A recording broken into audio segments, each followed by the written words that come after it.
Field rolling a couple of warm-up laps before the start of tonight's and this weekend's racing program.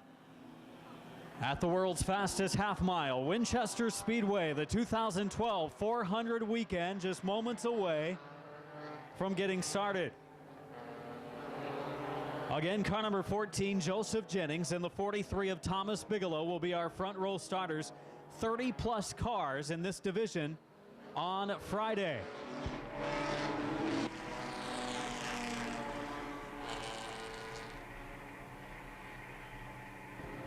Pace car lights are off.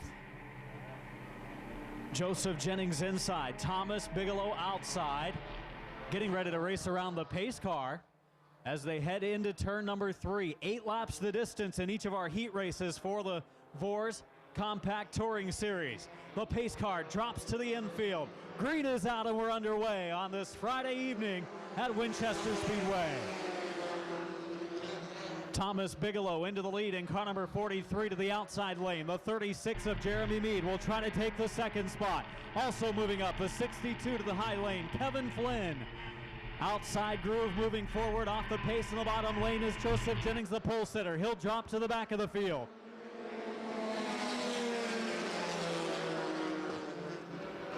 Bigelow leads, battle for the number 2 spot.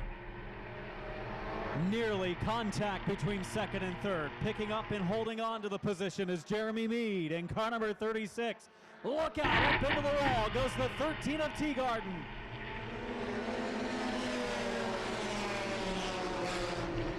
Teagarden's car looks to be okay. He is running down the number 6 position despite the contact with the wall in turns 3 and 4. Still fighting hard on the inside lane. The number 62 of Kevin Flynn picks up the number 2 spot. Sets his sights on the leader.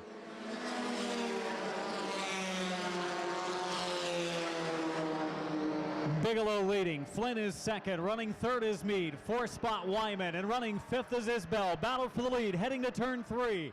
Flynn to the inside. Kevin Flynn trying to clear Bigelow. Can't quite do it. Halfway. 4 laps in. 4 to go.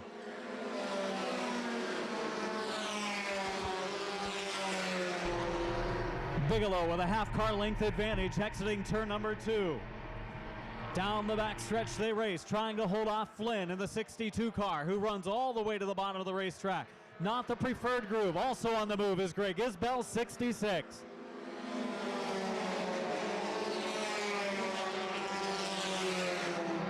Was battling for the lead, and now Flynn is just trying to hang on to the number 2 spot. Now Flynn goes for the lead again. Tries to clear and does. Bigelow does not close the door though. Isbell trying to take third. Contact the front of the field. Flynn, handful, trouble on the front stretch. Bigelow goes around. Isbell goes around. Car into the infield.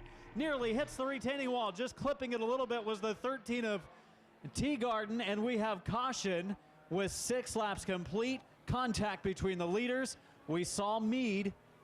Check that. We saw Flynn in the 62 try to close the door on Bigelow on the front stretch. Bigelow wasn't quite cleared at that point. He stayed in the throttle. Just some slight contact between he and the 62, and everyone behind those 2 drivers getting bunched up, and a chain reaction crash with 6 laps in and 2 to go in our VORS Compact Touring Series 8-lap heat race.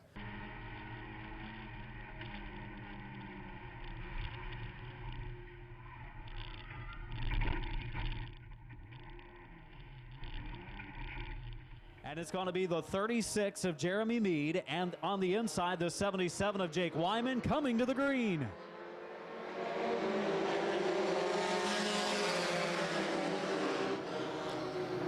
And it is the number 36 ride of Mead going into the number 1 spot. Wyman in the number 2 position. Battle for third between the 14 of Jennings and the 73 of Small. And Flynn, the one-time short-time leader of this race, in the number 4 spot. White flag, 1 to go.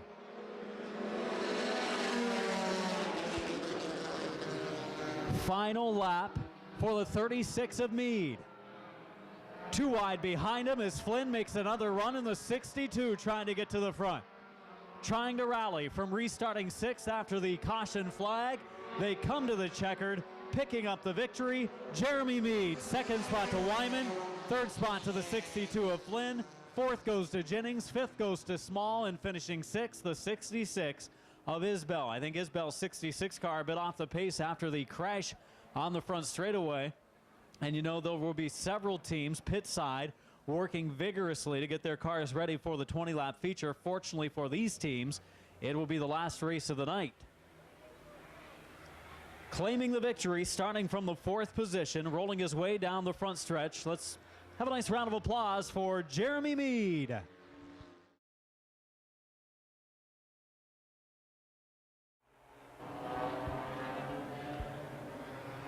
One more lap and we will go green in the Vors Compact Touring Series second heat race.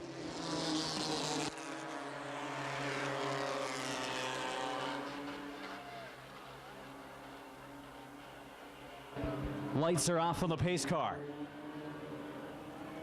See some of our starting competitors for the JEG Series All-Stars Pro 100 coming up later tonight, rolling along pit road. Josh Nellums in the 11.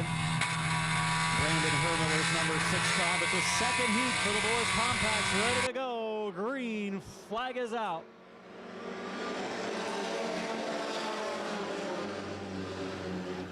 Mason on the outside lane inside the 67 of Derwin. It's Derwin the advantage, but not for long. There comes Mason. 3 wide, now in the back straightaway inside. Second row starter Ron Masters will go for the lead. A little bit racy in the second heat. How will this shake out? Coming to the line for lap 1. Tight racing for third, fourth, fifth, sixth, and seventh. 3 wide for the fifth position. Holding on to it right now, the number 6 of Chris Jennings. The leader, the number 7 of Ron Masters, completes lap number 2. 3 wide for the 4th spot, racing on the high lane, the number 6 of Chris Jennings. He now drops down a little bit, the 15 to the outside of Andy Jennings. And for the second spot, Mason off the pace, loses 4 positions in a turn.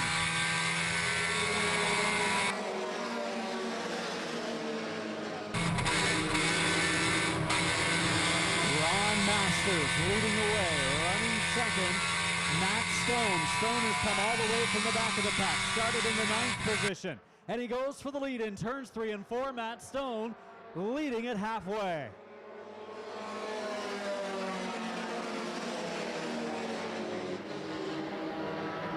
Stone leads, Masters second.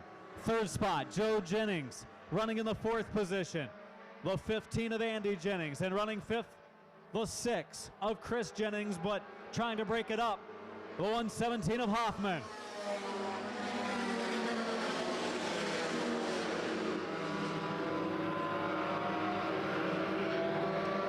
Hoffman moving his way up to 4th. He looks for 3rd now. The inside of car number 24, Joe Jennings. Hoffman methodically making his way into the top 3.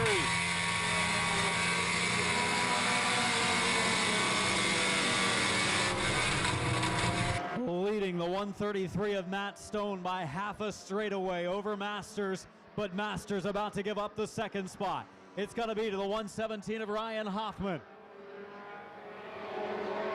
White flag is out.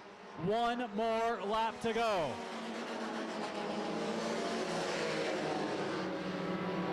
Into the infield goes the 147 of Taylor Wyman. Half a lap from the finish.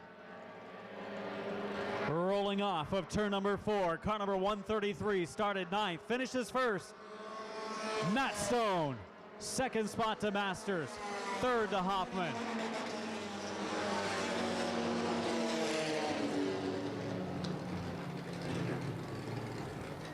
Heat race number 2 out of a scheduled 3 heat races.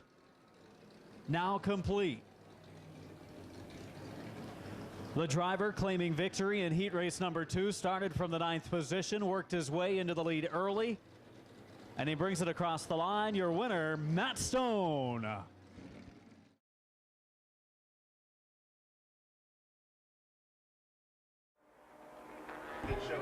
1 until the green.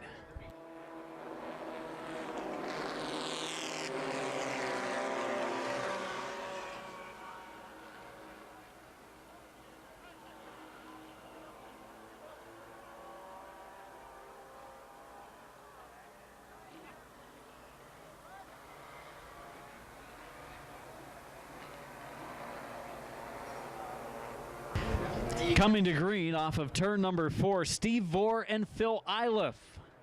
Ready to go, 8 laps, here we go.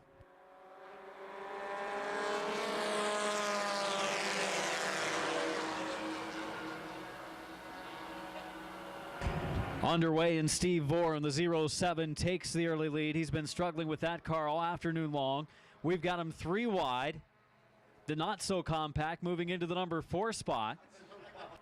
And now we've got him 4 wide behind Richardson. Leading the way is Steve Vore in the 07. Crossing the line in second is Josh Richardson in the number 8 car. Richardson, though, has the 03 looking to the low side. Austin Pinnell moves into second. Also moving up, the 53 of Dilge. Oh, contact, trouble on the backstretch. Trouble on the back straightaway as we got one turned around into the infield retaining wall area, and we've got caution as we had him hitting coming off of the second corner. We have completed one of our scheduled 8 laps. Yellow flag on the raceway. Field doubling it up on the back straightaway. They come to the green in turn number 4 this time. 1 lap complete and 7 laps to go. Leading the 07 of Vore on the inside is Richardson of the number 8 car. And we're underway.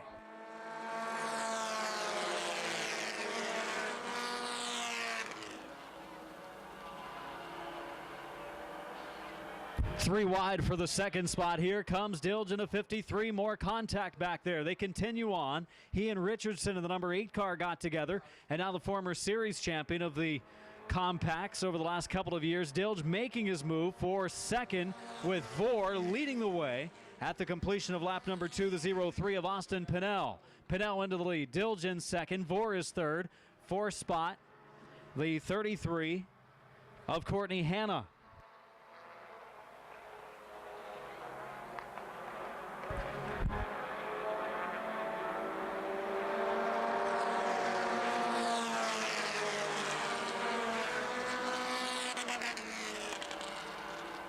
For the lead, Dilge right now holding on to it. Much more power down the straightaway than the 03 of Austin Pinnell. Pinnell closed in.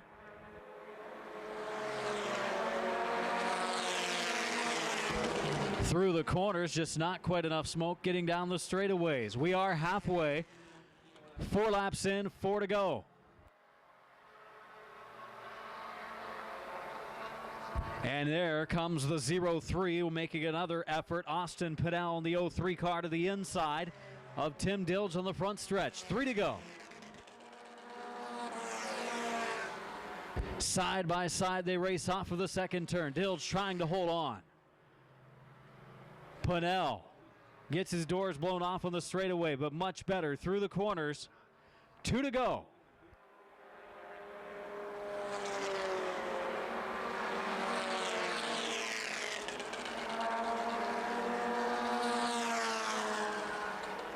Big lead build up for the lead duo. White flag to wave this time. 1 to go for Tim Dilge.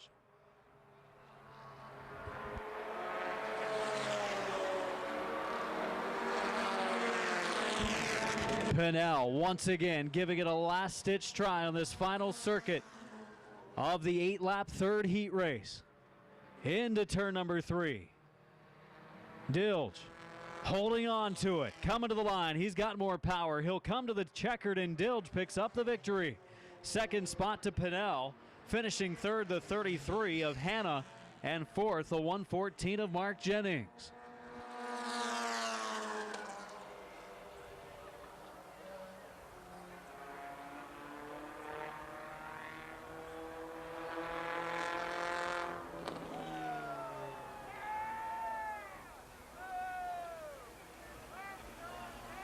So our 3 heats for the Vore's Compact Touring Series complete.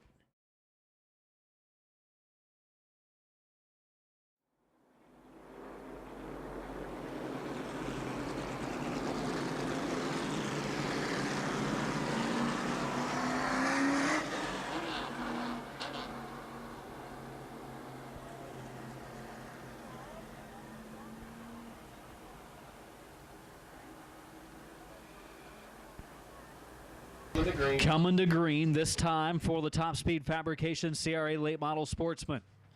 $400 to the winner of this 25-lap shootout. $250 for second, $75 just to start this extra race that we've added for Friday nights over the last few years. Green is out for Woodring and Sullivan. We're underway at Winchester. The Top Speed Fabrication CRA Late Model Sportsman into turn one, and Rick Sullivan, the Sullivan RV car, will take the lead.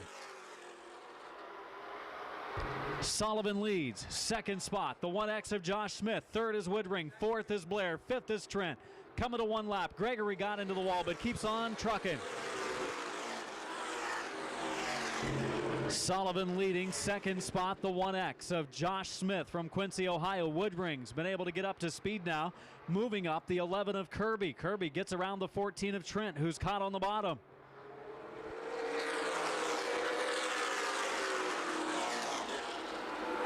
Single file formation, top qualifier, just about wadding up the car in turns 1 and 2. Justin King, the New Haven, Indiana driver. Kirby goes to the bottom of the track. Richardson goes to the outside. 3 laps in.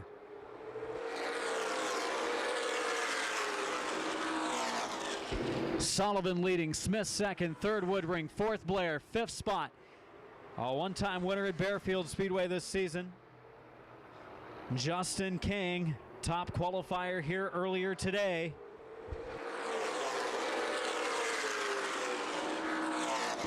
We are single file, but Kirby ready to make a move before Richardson goes from the top of the track to the bottom, closes the gap there. Kirby now caught on the inside lane as Trent makes his move in the second groove.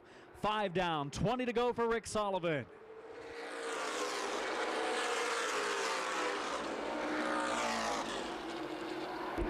Sullivan and Smith, 2-car breakaway by 4 car lengths, make it 5 over Woodring. Heading into turn number 3, Steve Blair, former front runner with the Late Model Sportsman Tour on a couple of occasions. Hasn't run much over the last few years. Blair running in the number 4 spot, and running 5th is King. Watching as Richardson runs 6th in the 46. He's going to make a move on King momentarily. He'll look to the bottom coming off of 4. And for the lead, Josh Smith. Smith to the inside of Sullivan at the front of the field. Smith from Quincy, Ohio. Don't believe he's raced with the Late Model Sportsman division of CRA in the past. Maybe just a start or two at the most. Has normally run with the modifieds of AMS and USA over the years, and then the Main Event Racing Series the last couple of seasons. Josh Smith, though, racing with Rick Sullivan, the Sullivan RV 20 car. Despite racing one another, they are pulling away from the 51 of Joe Woodring.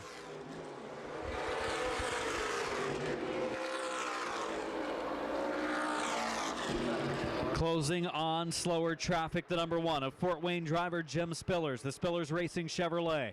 Will he move over to the inside? For the leaders, they're coming quickly. Spillers is right there. Sullivan will get into the back of him going into the corner.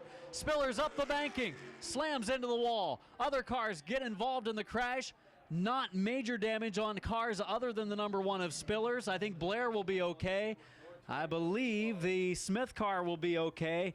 The 1 car of Spillers waited till the last moment to move over to the inside lane, and by the time he did, Sullivan had committed to going to the inside. Richardson in the 46, King in the number 5. King officially the leader here, chose the outside lane for the restart. The preferred groove at Winchester Speedway.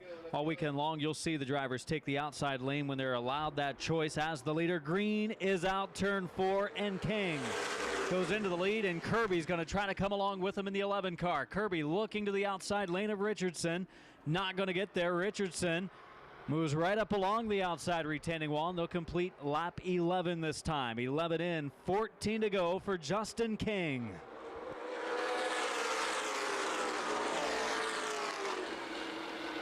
Top 4 bumper to bumper there momentarily in turns 1 and 2. King now a 2-car length advantage heading to turn 3. Kirby runs 3rd. Trent runs 4th. He dropped like a rock over the first couple of laps, but started to recover later on.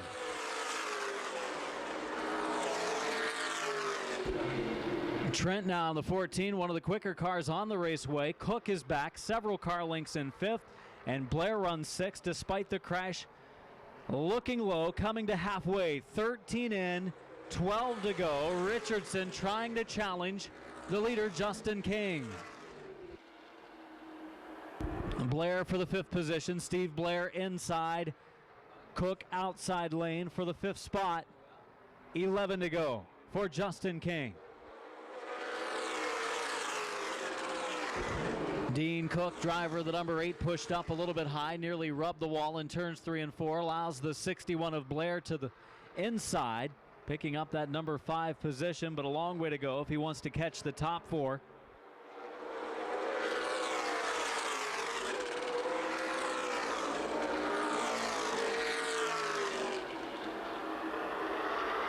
King, Richardson, Kirby, Trent, Blair, and Cook, the top 6. Cook will drop off the pace and pull pit side this time.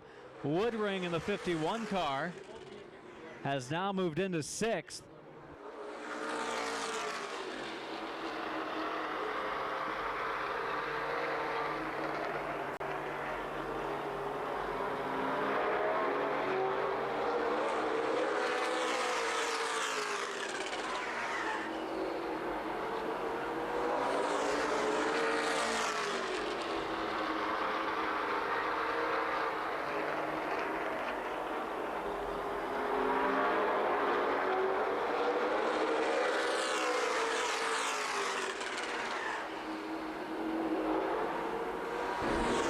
King leading, getting down to the floor. Richardson gets up into the outside retaining wall, rubs it down the backstretch. Car looks to be okay through 3 and 4. So far, so good for Richardson, but a big tire mark along the back straightaway.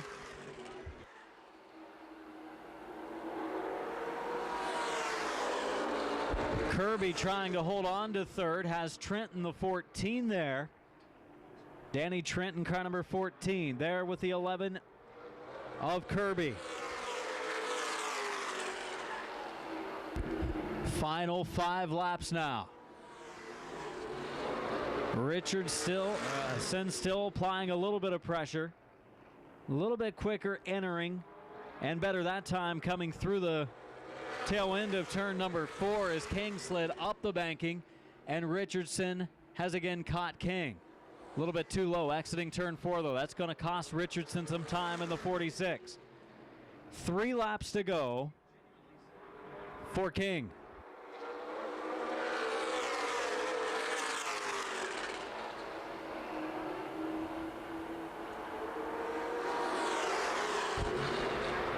Two laps to go off of turn number 4. 23 complete for Justin King.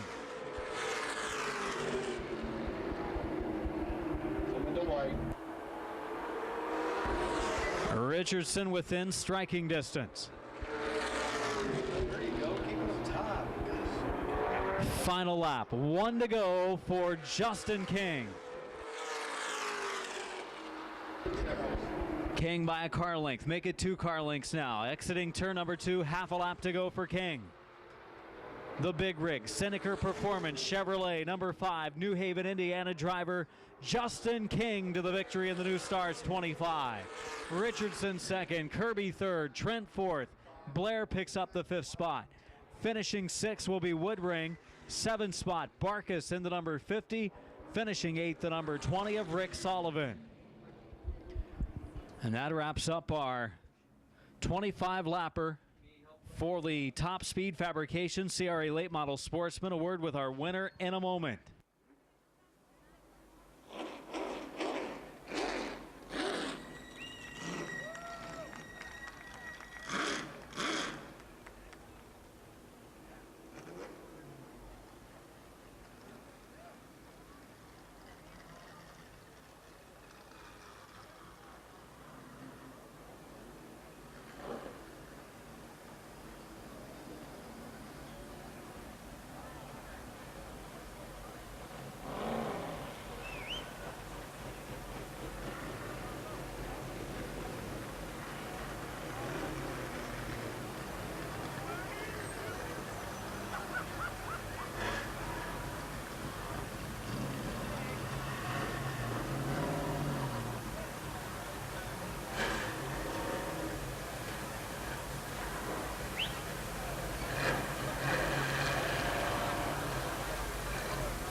Claiming the victory, let's hear it. First-time visitor to the raceway, Justin King. Justin, first race here on the high banks. You picked up a win this year in the late model division over at Bearfield Speedway. A lot different, even though it's a half mile, a little bit flatter than this. This really high banked, really high speed. You were fastest of the new Stars drivers for this race and pick up a victory. Congratulations on your first run here. Thank you. Yeah, it's pretty different compared to Bearfield. Banking, a lot of G-forces to carry around here. I got to thank my guys, my dad, my mom, my fiance up in the stands, Larry Zent most of all, and Terry Seneker. He's been a big help today and throughout the season. A couple of pretty big racing names there in Seneker and Zent helping you out. Yep, they've carried me a long way. And Terry started driving for Larry this year, and he's helped me a lot. Congratulations. Thank you. Let's hear it again for the winner, Justin King. First visit to Winchester Speedway. The new Stars 25 for the CRA Street Stocks is next.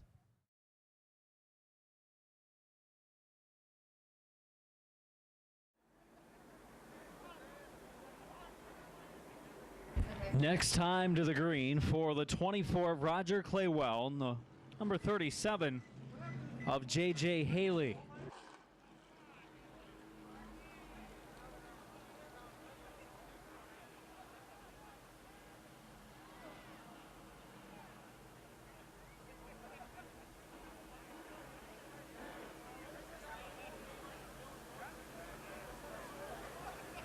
Nine cars ready to start for this 25-lap feature.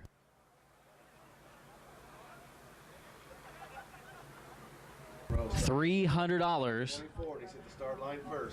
going to the winner. Pick it up, pick it up. Picking up the pace in turns 3 and 4, ready to roll in corner number 4. Green is out of this 25-lapper underway. Good start at the front of the pack and already 3 wide. And about the third row as the 31 of Marsh drove low. Here comes Tony Barkas in the 50, clears Haley for the number 2 position. We're still 3 wide. Back of the field and now Marsh slows it down and the 31 car drops into line. Leading for lap number 1 will be the 24 of Roger Claywell.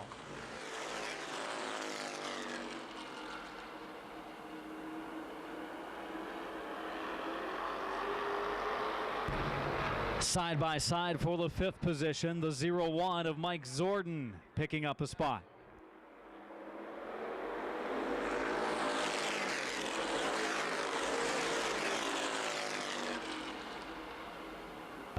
And we've got caution, yellow flag out, going to check the speedway for fluid. So yellow flag coming out, checking the speedway down in turns 3 and 4 for possible fluid, as a few of the cars look like they were maybe getting into some loose stuff. Pace car drops to the pits and we are ready for a restart. 2 laps in, 23 to go. Roger Claywell, the outside groove in the 24. Tony Barkas in the 50 along the inside lane, and Green is back out. And this new Stars 25-lapper and Barkas the good restart in the 50. Claywell comes back to the outside, entering the first turn. Sideways is Claywell. He just avoids the wall. Nearly clips it again, heading down the backstretch, and Zordon moves up into 3rd for the 4th position. Marsh in the 31. Leading is Barkas, coming to the completion of lap number 3.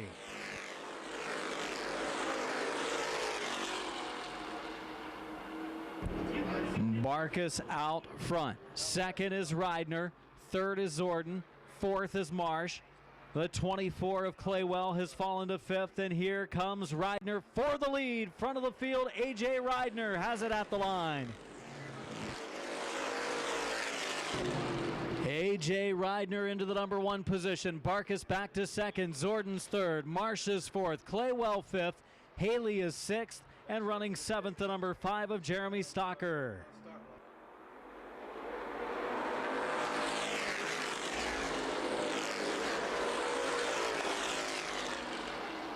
Five laps in, 20 to go, the $300 on the line for the win in this new Star race for the Street Stocks. 2nd, 3rd, and 4th of the battle. Here comes Zordon.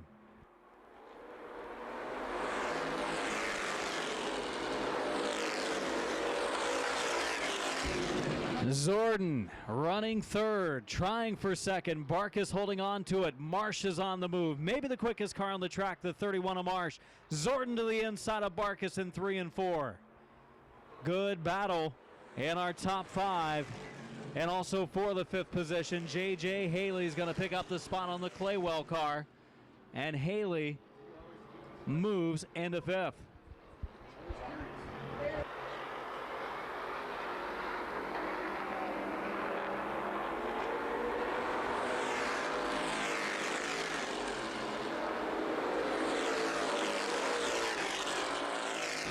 Tyler Marsh on the inside of Zorden now for the number 3 position. And now Marsh will try the outside groove, but Zorden's going to close the door on him.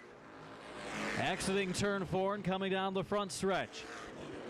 Reidner leads, and his lead continues to build. Marsh, the rookie, on the CRA Street Stock Tour in 2012, top 5 in the standings. Running this New Star race tonight and having a solid run so far. Trying to get around the 0-1 of Zorden. 10 complete, 15 to go. One of the cars getting into the wall through 3 and 4 was the 17 of Gumbert. Did not do much damage, maybe white-walled the tires a little bit, but Gumbert continues on.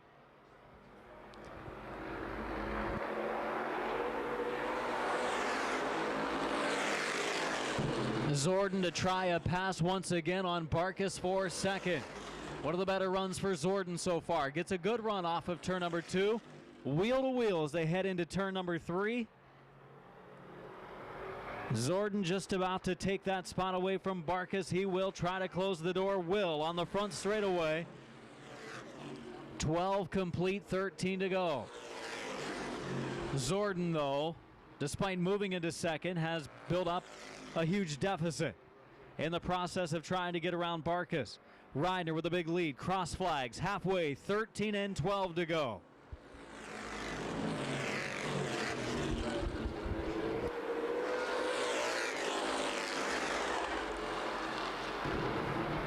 Reidner, half straightaway lead on Zorden. Marsh is quick. Marsh, contact a little bit with Zorden down in turn 3.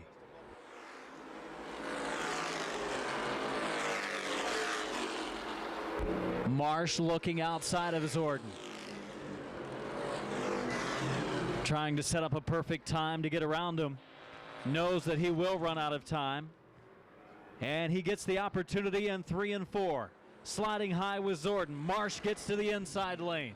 10 to go that time at the stripe. And the battle is for the 2nd position. Marsh on the low side of Zorden. The lead stabilizing for the 96 of Reidner. If Marsh could clear Zorden, he might have an opportunity to catch him, but just cannot make the pass.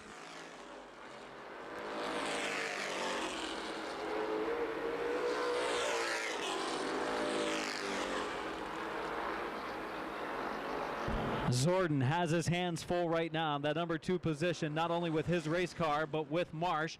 And now some contact coming off of 4. A little bit of cosmetic damage to the 31 of Marsh. Despite racing hard with one another, they are still catching the 96 of Reidner.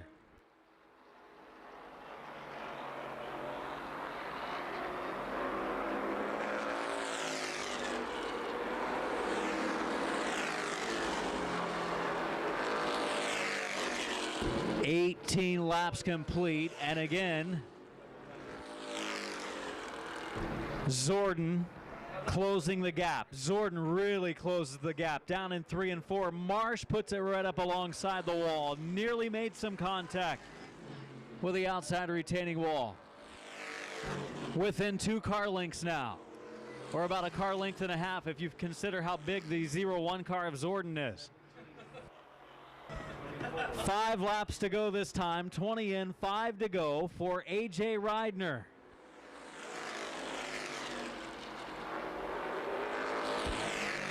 Oh, for the 2nd position, Marsh to try it again. Zorden sideways. They will door bang down the backstretch. Zorden and Marsh, they're going to hit again on the front stretch. Zordon in the 0-1. That car has the look of maybe one of your Saturday night demolition derby type cars, and right now it's almost a demolition derby for that number 2 position. 3 laps to go, 22 complete for the 96 of Reidner. Reidner built that lead back up while the contact was being made for second and third. Running fourth is Barkas, running fifth is Haley, sixth is Crabtree, and seventh is Claywell. 2 to go.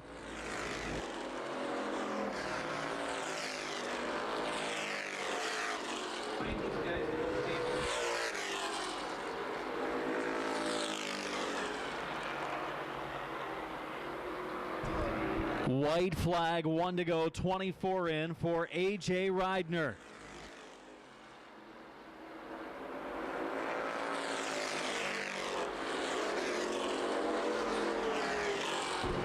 Checkered off of corner number 4, the Hendricks County Auto Parts Chevrolet number 96, Danville, Indiana driver A.J. Reidner to the victory. Second place, the 0-1 of Mike Zordon. Third spot to Tyler Marsh. Fourth spot to the 50 of Barkas, and fifth to Haley.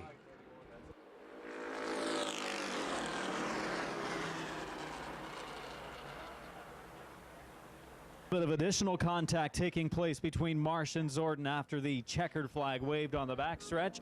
Drivers were in a heated battle for the runner-up position. The JAG CRA All-Stars Tour 100 coming up next.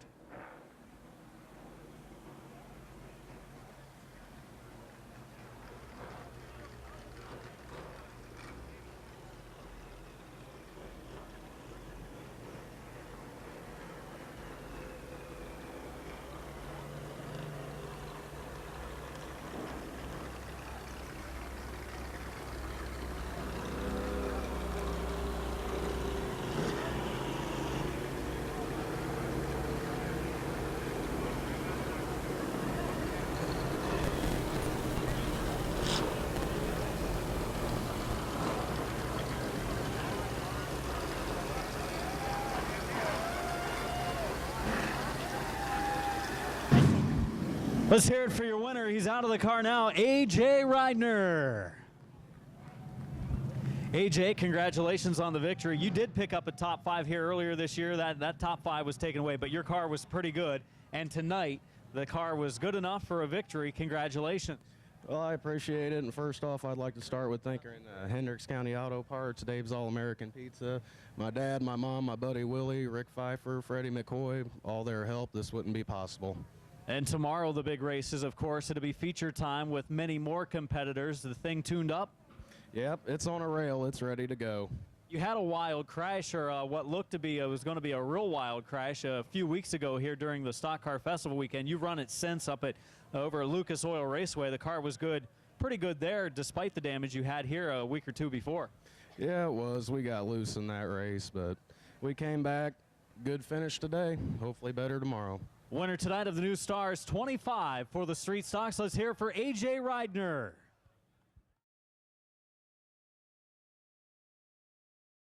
We want you to get up. We want you to stand up. Come on, everybody, get up, get up, get up, get up, get up.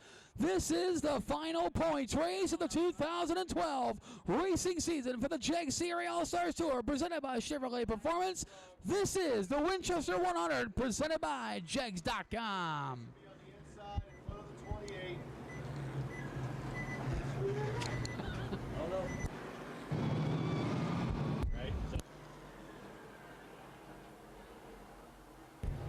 Again, while the field is in formation, we take a look at the starting lineup. Jeff Foltz and Wes Griffith Jr. in row number 1. Row number 2, the 9 of Chase Elliott and the 1 of Cody Coughlin. The 29 of Anderson Bowen in the 5th starting position. The 01 of Travis Braden on the outside of that 3rd row. The 28 car of Jack Smith on the inside lane. The 7 of Jason Deach on the outside lane, starting the 8th position. Brent Downey and Jimmy Novak. And cars 25 and 53 starting 9th and 10th. 11th place is the 11 of Josh Nelms. The 12th is the 6 of Brandon Hermiller. Then you got the 49 of Colin Nikolai. 88 of Trent Snyder. 04 Jared Foley. 14 Corey Deucer. 08 of Tommy Cook. The 8 of Scotty Tomasek. 54 Daniel Hemrick. 2 Brian Nestor.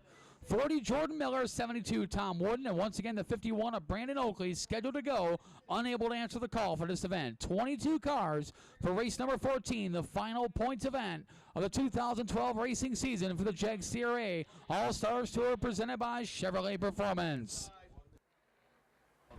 They were getting the rest of the lineup. There were some lineup discrepancies mid-pack on back. They've been able to get those corrected before we get this one ready to go.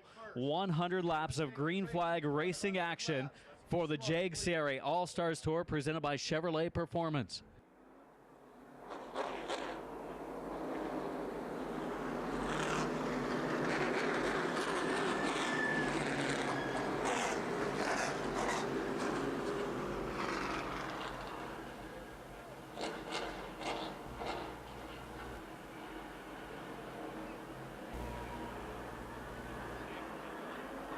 Real quick, like we have Bob Corson down on pit road for the course of this 100. Bob, what do you got?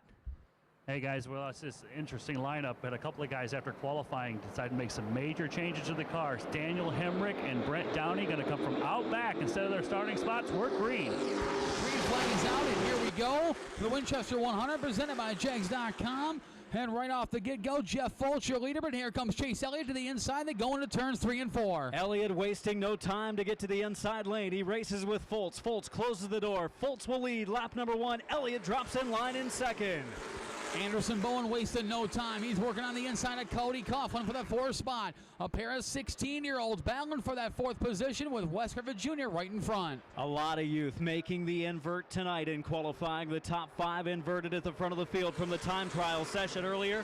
One of the drivers not using youth, using experience. Jack Smith, a Medina, Ohio driver, car number 28, running the outside. Inside, last year's winner of this race, Travis Braden. Just in front of Smith and Braden is the one of Cody Coughlin, who has grabbed 4th away from Anderson Bowen for now. Now Coughlin looking to the inside of Wes Griffith Jr. That is for the 3rd and final podium position early on. Griffith holds him off through turns 1 and 2. Coughlin just able to clear the top qualifier, Anderson Bowen, as they race to 3. Bowen's car so strong through the middle of the corners. But up front is that Ware Creed Diamond Concrete Polishing Ford. Mooresville, North Carolina's Jeff Foltz out in front. Chase Elliott settling into a rhythm. He's running in the 2nd spot. The 9, Wes Griffith Jr. running 3rd.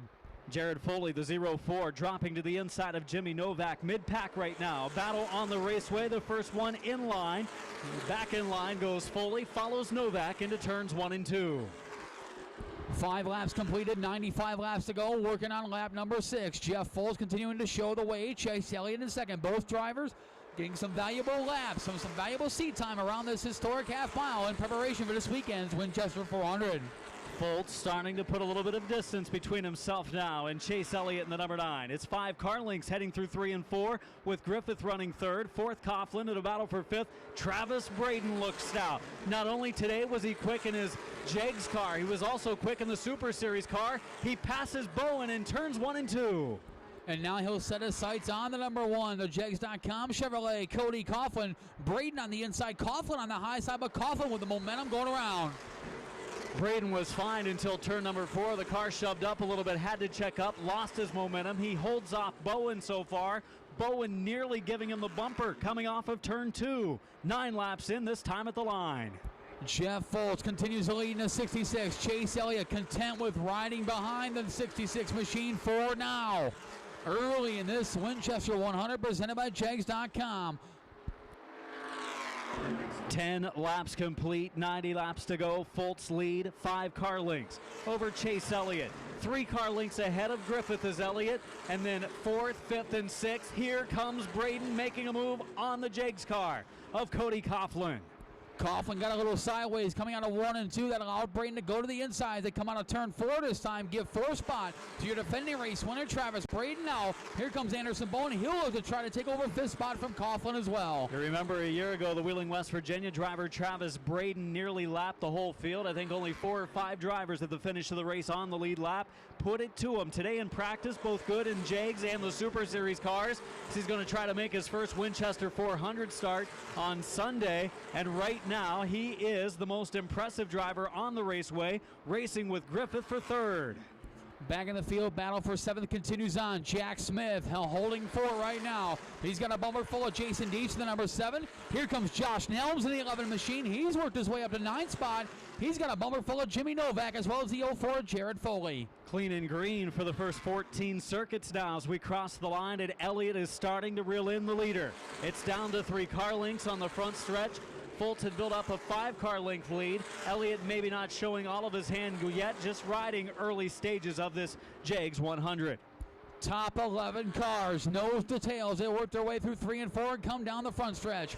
Led by Mooresville, North Carolina veteran Jeff Fultz in the 66 machine. Chase Elliott still contend to run in the second spot as now.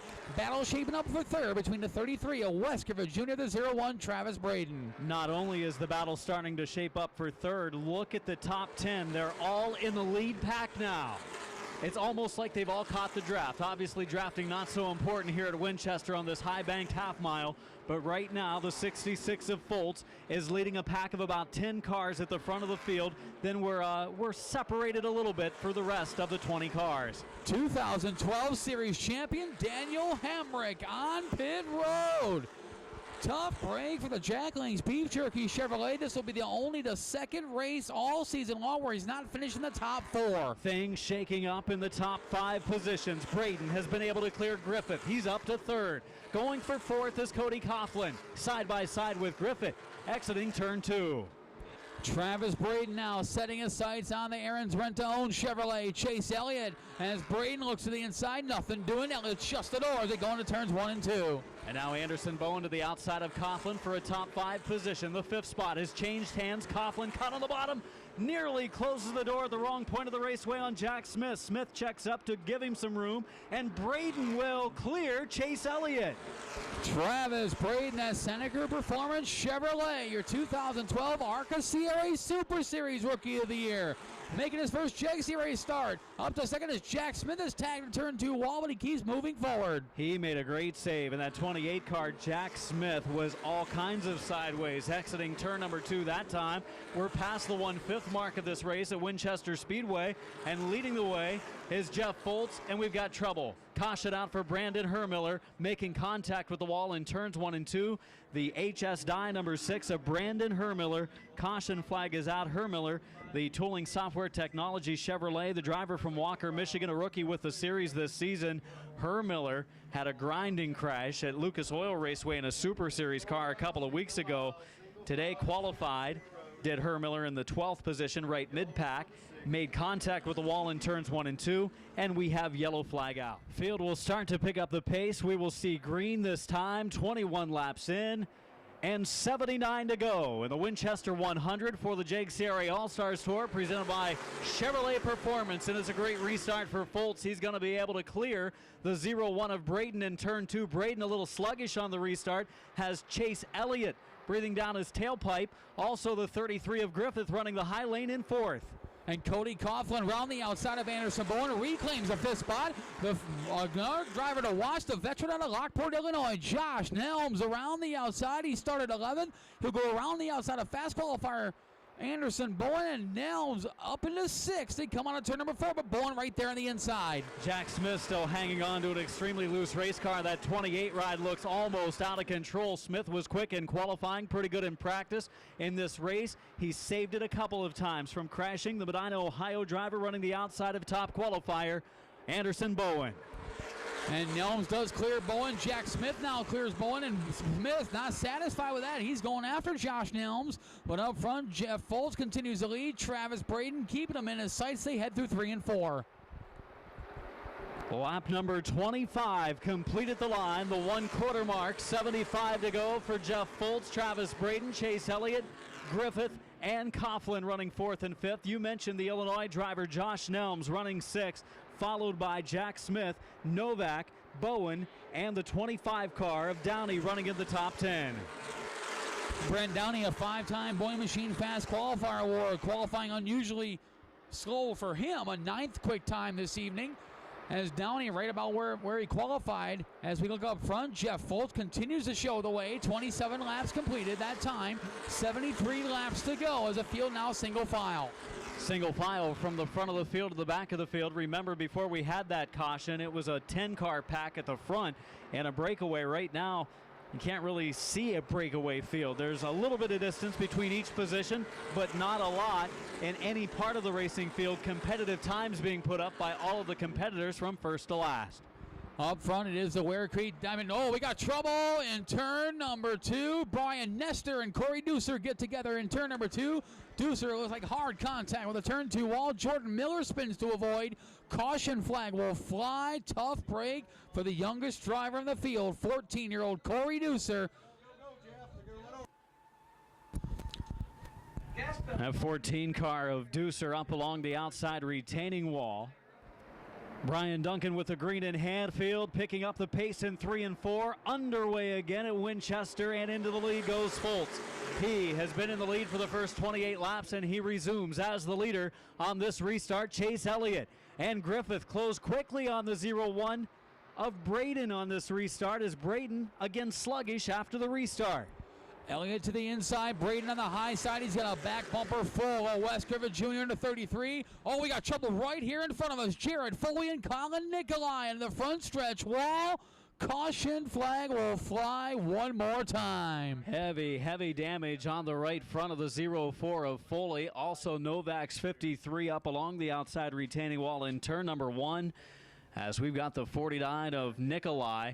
The 0-4 just briefly was able to see it when he passed the crossover gate. The damage to the right front looked to be very heavy. 21 laps without a yellow, then we've had a few since. Some grinding crashes, including the one recently. On the front stretch, ready for green. Foltz and Braden coming through 3 and 4. We are back underway, and a good restart for Braden this time. He was able to pick up his momentum, stays alongside Foltz. They're wheel to wheel heading through 1 and 2. Foltz with a slight advantage off of the second corner. Top 4 cars right together. Wes Griffith Jr. around the outside of Chase Elliott for third. Give third spot to the Crown Point Indiana veteran. He'll set his sights on Travis Braden. Griffith having a solid race so far. The driver of the 33 started second, fell back a little bit into the top 5, now up to third in the 33 as the field races down into the third corner. 31 laps in at the line for the 66 of Jeff Foltz. Fulcher leader Travis Braden hanging on to second spot. Wes Griffith Jr. now solidly in third. Then you got Chase Elliott in fourth. Cody Coughlin in fifth. The battle for sixth. Tom Wooden from the rear of the field has worked his way up into the sixth spot. He gets around fast. Qualifier Anderson Bowen. Wooden started scratch. 22nd. He's up to sixth. Impressive run for the driver of the number 72, Tom Wooden from Battle Creek, Michigan. The Oliver's Collision Center, Rambaz Auto Sales, Chevrolet. And right now, he is ahead of Bowen as those two drivers try to make their way up into the top 5 positions, which are currently held by Foltz, Braden, Griffith, Elliott, and Coughlin. Jeff Foltz continuing to lead the number 66. Travis Braden following in his tire tracks around this historic half-mile high bank paved oval here in Winchester, Indiana. Wes Griffith Jr. safely away from the 9 of Chase Elliott for now. He's running in the third spot. Elliott fourth. Cody Coughlin hanging back there in fifth. Heating up behind Wooden. Wooden right now running 7th. 8th and 9th side by side. Jason Deach picks up the 8th position. Running 9th is Downey, then 10th, 11th, and 12th in a battle. That pack led by the number 8 of Scotty Tomasic. Then there's the 88 of Trent Snyder and the number 28 of Jack Smith. And Josh Nelm started that last restart in the 5th spot. He has fallen all the way back to the 13th position. Hopefully something not amiss with that Ray Zarmak attorney at law Ford. Past the 1/3 mark of the race by a few laps. Now 37 go on the board. Braden starting to challenge the 66 of Jeff Foltz at the front of the field. They lead by 6 car lengths on Griffith, who runs by himself in 3rd. Elliott backpedaling a little bit. He runs in 4th, and 5th is Cody Coughlin, who's really been in the top 5 for much of the early goings of this race, but has not looked to have the car to challenge for a win tonight. Bowen Machine Fast qualifier. 15-year-old Anderson Bowen has reclaimed the 6th spot away from Tom Wooden. Bowen now setting his sights on Cody Coughlin as they work their way out of turn number 4. Coughlin hanging on to the 5th spot, but Bowen reeling him back in. Bowen made a pit stop not that long ago. He's already back up to 6th, working on 5th. Wheeling, West Virginia driver Travis Braden getting racy again. He's looked to the inside a couple of occasions now. On the Ware Creek Diamond Concrete, polishing number 66 of Jeff Fultz. Fultz has him by a car length, exiting turn number 2. 40 laps on the board, 41 this time at the line for Jeff Fultz, and Braden and Griffith is closing. He's running a low lane through turns 3 and 4. Weskiver Jr. not letting the top 2 drivers stray too far out in front, as that Blade Snowmobiles 4 looking awfully sporty this evening. Chase Elliott riding comfortably in 4th place. Still thinking he might be laying back a little bit. We're still not even halfway yet.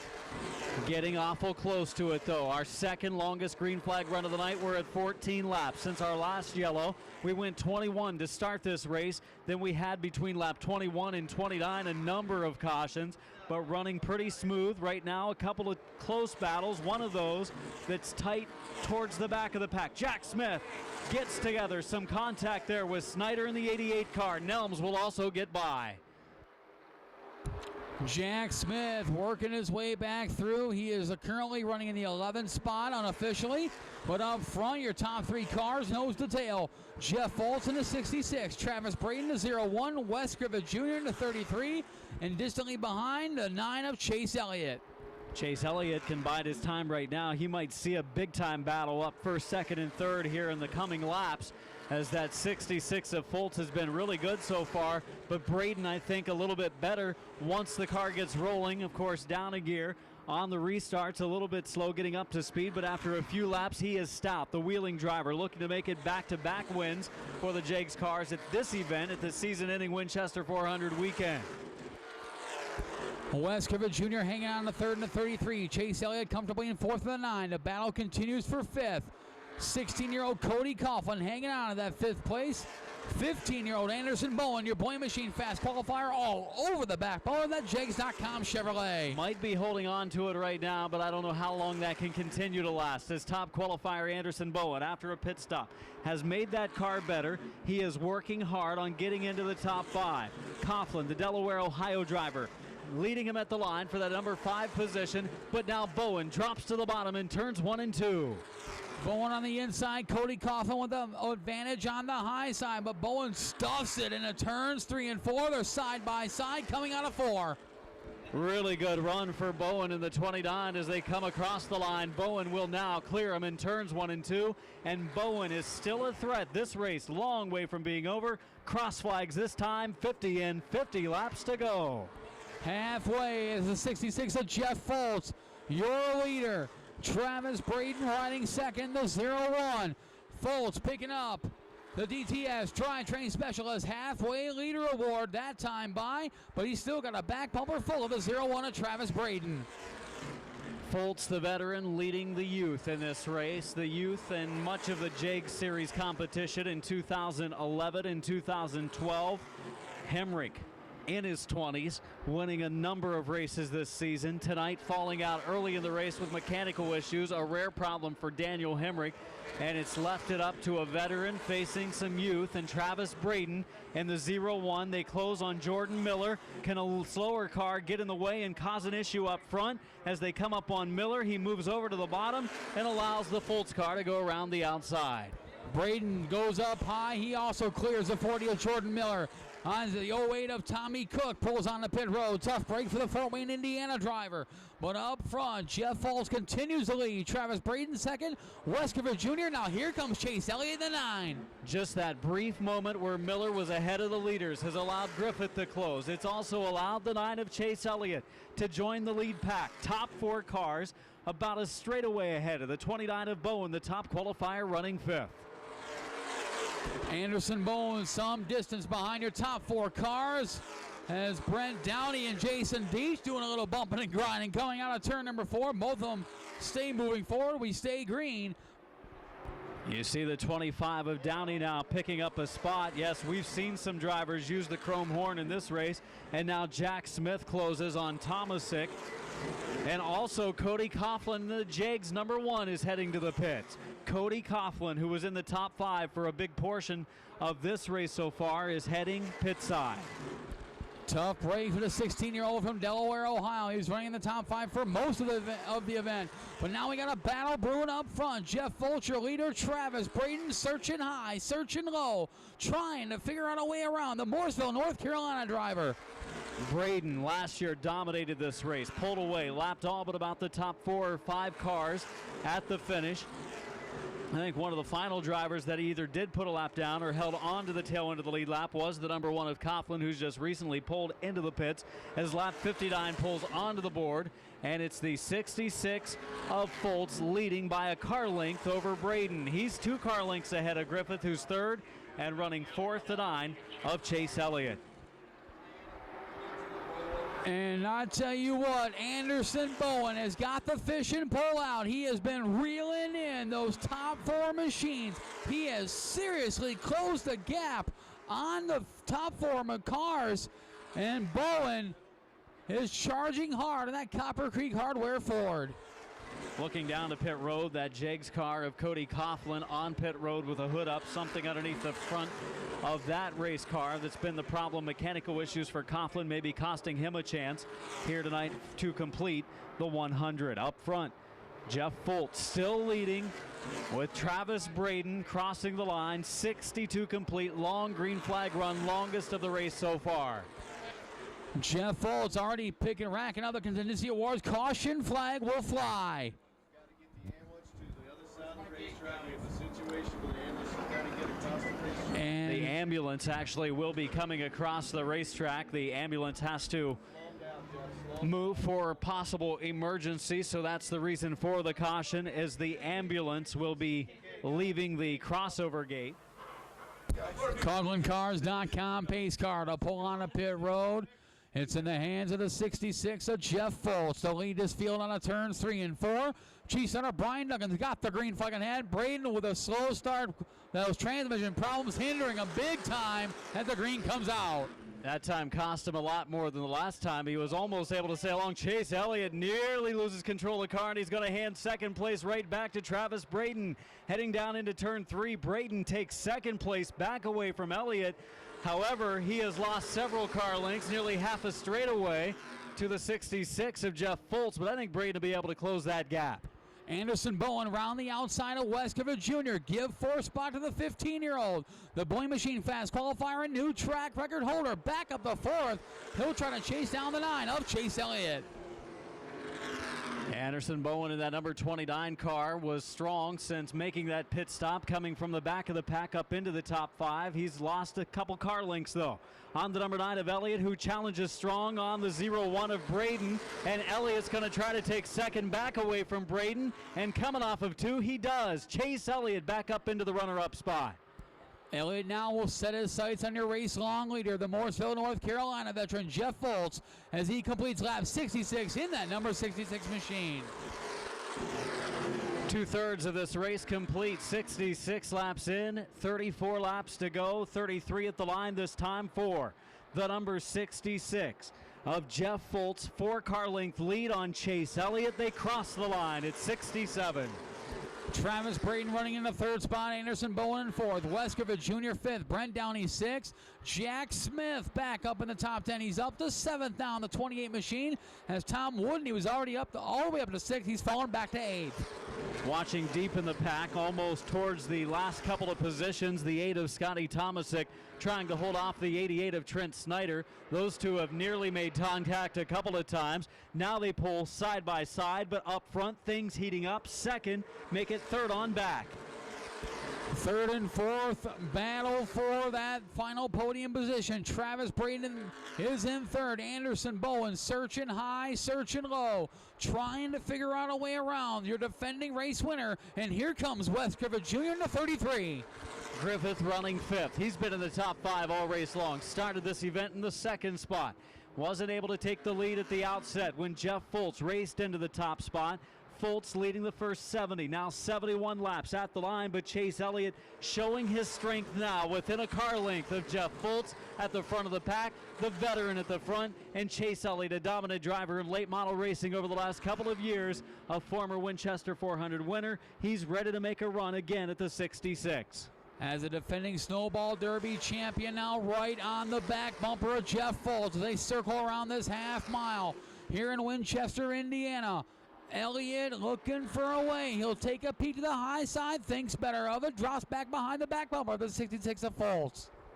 For the third position, the 29 of Anderson Bowen looked inside of the 01 of Travis Braden. Braden holding up a pack of cars right now. His car has faded.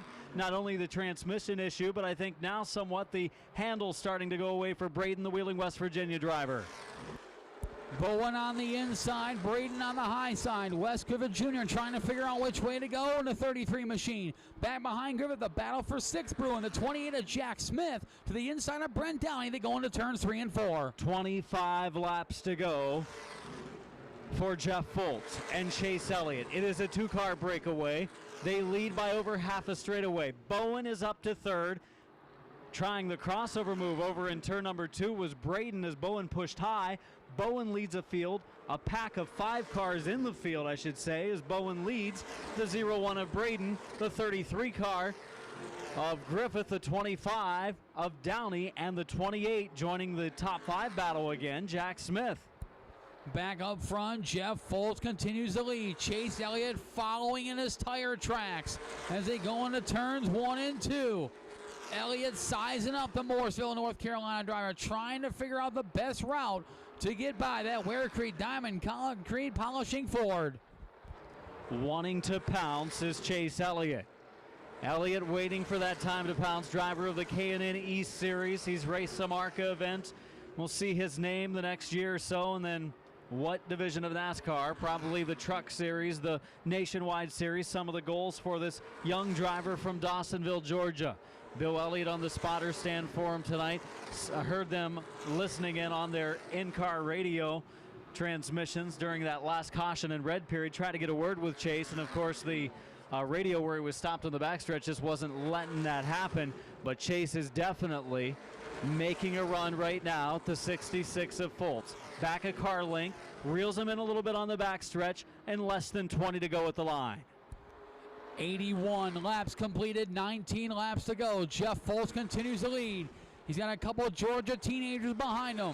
Right on his back bumper is Chase Elliott. Then some distance back is Swanee, Georgia's Anderson Bowen, who's back. He's in the top 3 as your new track record holder, trying to make up some real estate, but he's only got 18 laps to do it. Braden holding up 3 cars behind him. Braden currently running 4th. 5th is Griffith. 6th is Downey. 7th is Smith.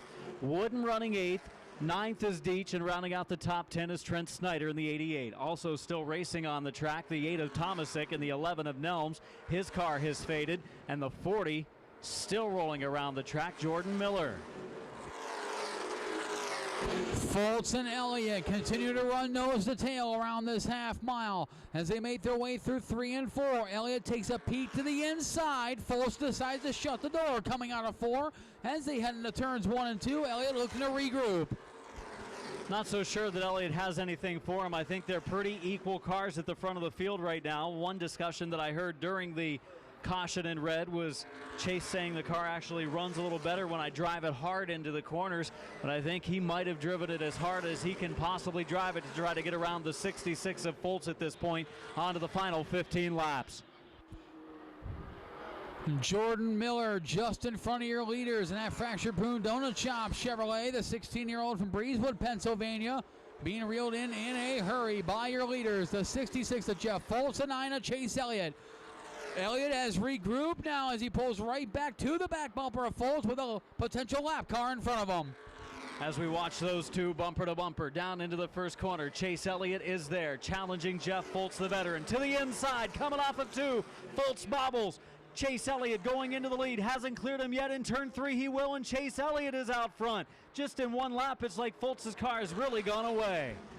Lap 88, new leader, Dawsonville, Georgia's Chase Elliott, and the number 9 machine takes over the top spot, and he is leaving Jeff Foltz, putting some distance between him and Foltz in a hurry with 11 to go this time. Yeah, just about the point I thought that he had used it all up and Foltz was going to be able to hang on to the victory. Foltz's car just went away quickly, and he is just hanging on to it right now. Elliott pulling away in a hurry, leaving Foltz distantly behind. Anderson Bowen trying to make up ground in a hurry, but he's running out of time. 10 laps to go for Chase Elliott. Into the top 5 with a bonsai move down in turns 3 and 4 is Medina, Ohio driver Jack Smith. Smith made a pit stop earlier, and right now he's moved into the 5th position, was able to squeeze by Wes Griffith, and now Griffith closes the door, gets some contact from Brent Downey, still sideways as Griffith. Downey will look to the outside, goes back to the inside in that battle for 6th and 7th. Travis Braden all by himself in 4th. Jack Smith in the top 5, the number 28 machine. But up front, Chase Elliott continues to lead, the number 9. Jeff Foltz may not have anything left for the Dawsonville, Georgia driver as Elliott continues to pull away. This time by will make it 93 laps completed, 7 laps remaining. And that lead now about a little over a second. Yeah, Elliott all of a sudden, whether he was saving anything, he kind of fell back a few car lengths, and all of a sudden it was go time. With about 15 to go, he drove to the inside and pulled away quickly from the 66 of Foltz.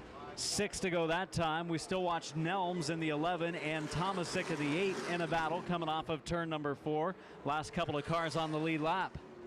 This time by 5 laps to go. 5 laps to go. The Aaron's Dream Machine out of Dawsonville, Georgia. 16-year-old Chase Elliott continues to make his mark in the late model world throughout this country. And Elliott looking to put another win in the column. We got trouble in turn number 2. Tom Wooden turns it around. Caution flag will fly. This one not over yet. 95 laps complete. 5 laps to go in Wooden. A top 10 run for the number 72 car. But Wooden spinning, we saw him start 22nd, moved his way up into the top 10 without a whole lot of attrition to help him. As we mentioned, 1 Jag CRA win this year, 2 overall in his career. His first one came right here at Winchester Speedway back in August of 2011. Jack Rabbit start out of turns 3 and 4. Chief Setter Brian Duggan, the green flag in the air. We're back underway. Elliott into the lead, and Jeff Foltz will drop into line in second. No, he won't. Stays on the bottom, still challenges the lead duo with a several car length advantage on Bowen on the restart. 96 in, 4 laps to go. 3rd, 4th, 5th, and 6th in the battle, and right there is Downey moving into the top 5. Brent Downey gets by the 28 of Jack Smith to get into the 5th spot. He'll try to challenge Travis Braden for 4th. The laps continue to wind out. Jeff Foltz all kinds of sideways going down the backstretch. That allows Chase Elliott to open the gap just a bit with 3 to go. Yeah, Foltz has nothing for Elliott now. Elliott's car, the number 9, is running extremely quick laps right here at the end of the race.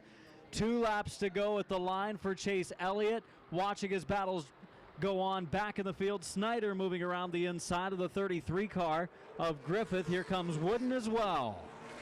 98 laps completed, 2 laps to go. Chase Elliott, your leader. Jeff Foltz in second. Anderson Bowen third. Travis Trouble Braden in fourth. turns 1 and 2, Matt, as the 33 of Griffith goes around.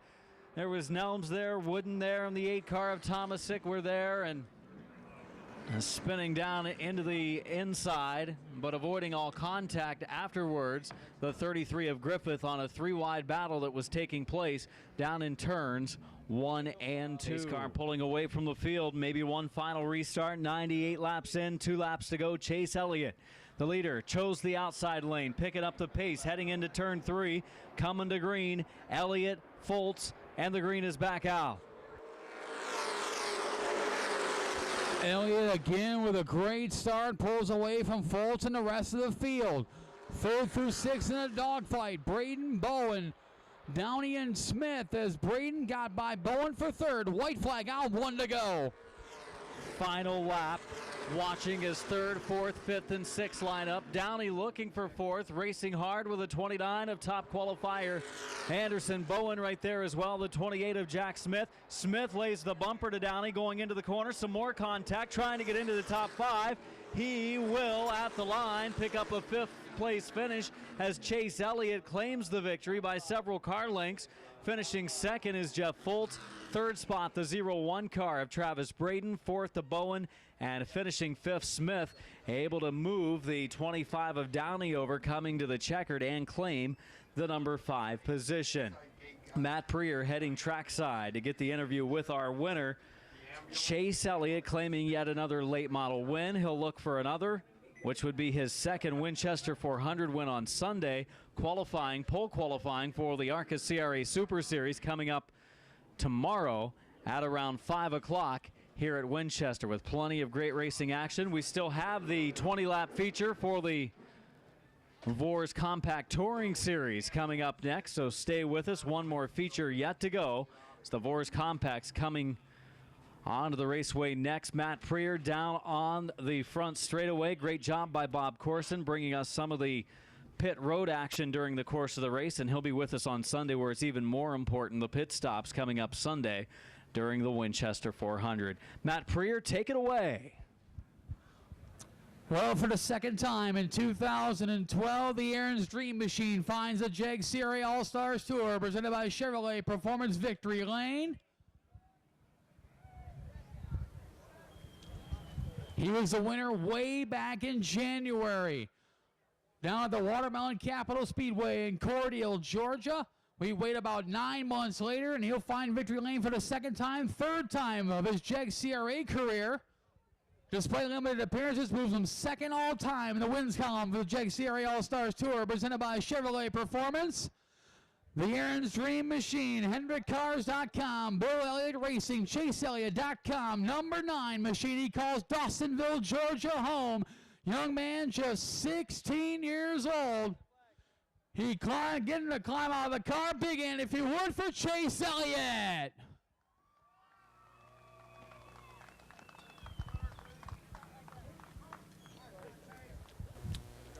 Chase, my goodness, a wonderful job out there. Congratulations. Tell us about the run, man. I appreciate it. It was a lot of fun racing with Jeff. That is a tough racer right there. Just glad we got to put on a good show for the fans. That's what it's all about. I want to say thanks to Aaron's, HendrickCars.com, Pepsi Max, Ricky, everybody that plays a part in our race team. It means a lot to me, and it's always a blast to come race with these guys. I haven't been able to do it a whole lot this year, but when we do, it's a blast, and I always look forward to it, so it means a lot. Chase, it looked like you were kind of hanging back there for a while, probably the first half, first 3 quarters of the race, and then it seemed like about lap 75, lap 80, you decided, okay, it's time to go. Yes and no. Our car was pretty loose there, and kind of circumstances worked out when we were in the outside groove. It was just a few, I guess about 30 laps to go, and we were able to get up behind Jeff, and obviously he starts the race, so that puts you in a little more positive position than it does being stuck on the bottom in second or third. So that kind of worked out in our favor. But all around, we had a good night, and it means a lot to me. And appreciate all the fans for coming out. I know it's cold, and look forward to seeing y'all Sunday. That's right, Winchester 400 coming up later this weekend. Race fans, nice round of applause. Your winner, Chase Elliott.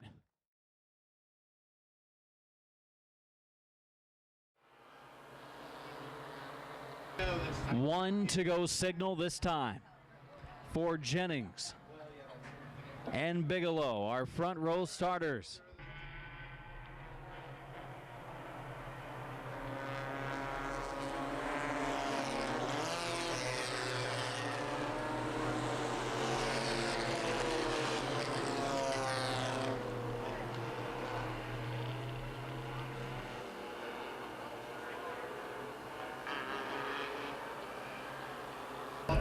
Pace car lights turned out now. Field ready for green. Chris Jennings and Donnie Bigelow coming in turn number 4. 20 laps the distance. Final race of this Friday evening portion of the Winchester 400 weekend. We are underway as we wait for the field to go 3, 4, 5, and sometimes even 6 wide. But right now still double file from the front of the field to the back. And Jennings goes into the lead early. Fighting to the inside, one of our heat race winners, Matt Stone, and Stone was very good in that second heat race, and he looks to be strong early in this feature. He takes the lead on lap number 1. Stone leading, it's still Jennings in the number 6, fighting on the high lane. They have built up a several car length lead, the battle 3rd, 4th, 5th on back. Trying to watch as some of the quicker cars work their way to the front of the field. Leading is Stone. 2 laps complete in the 133 of Stone. Moving into the 3rd spot is Jake Wyman in the 77. Bigelow runs 4th. That's the 4 of Don Bigelow. And running 5th, the 147 of Taylor Wyman.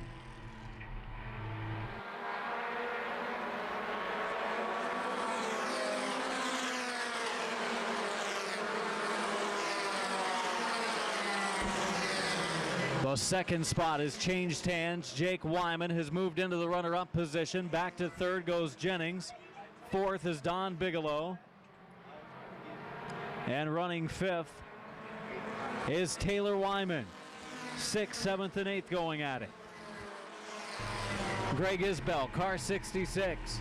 Aaron Teagarden in the number 13, one of the point contenders, working their way forward. They've been able to clear Bigelow, Stephanie Bigelow, a winner last time here off the pace.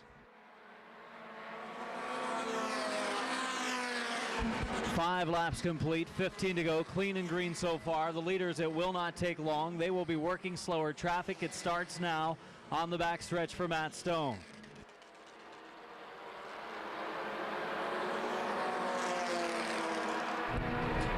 Three wide through 3 and 4. Bigelow trouble. Isbell hard into the wall. Trouble in turn number 4. Greg Isbell in the 66. A wheel in pit road. Look out in the pit area. That worked out pretty nicely with that newly placed wall. But a hard crash as Isbell in the 66 lost a wheel. And a grinding crash in turn number 4.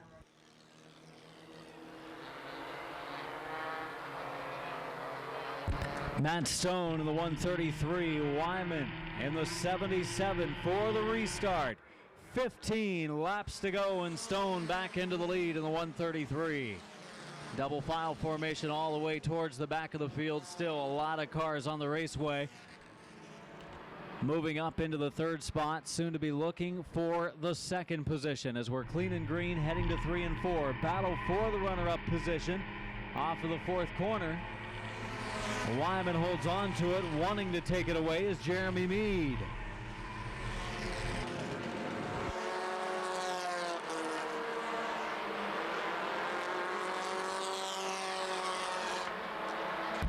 Another driver on the move, the 62 car of Kevin Flynn started this race in 10th, and Flynn now has moved into 4th. Flynn had a good run going earlier in the heat race, but some contact between he and another competitor sent him to the back of the heat.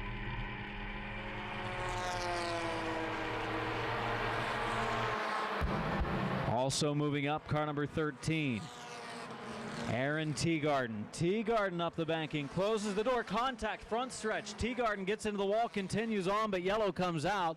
Yellow out, Teagarden got into the wall in the 13, got some contact from behind when he closed the door on another competitor.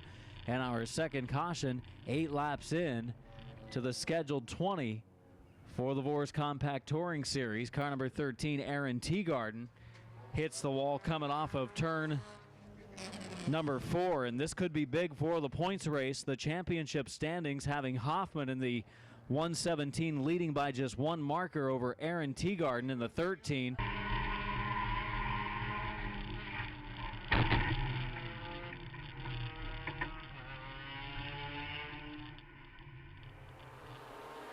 But he can't. Ready for green, 7 complete. 13 to go. Wyman inside, outside the 133 of Stone, back underway in this Vors Compact Touring Series 20 lapper. Mead making his move in the 36 into the second spot. Flynn in the 62 takes third, and now the challenge for the lead begins. Matt Stone will hold on to the lead for the time being as Wyman fights back to the outside for the number 2 position once again. Top 5 and a breakaway over the 6th place car of Taylor Wyman. For second, here comes Jake Wyman of the 77 back to the outside of Mead. 9 laps complete at the stripe for the 133 of Stone.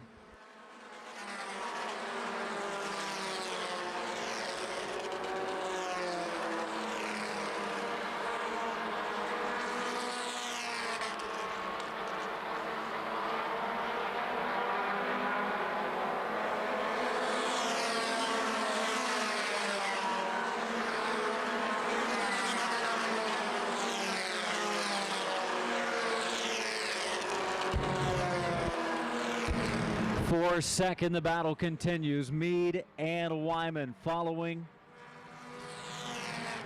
the car of Stone. 9 to go.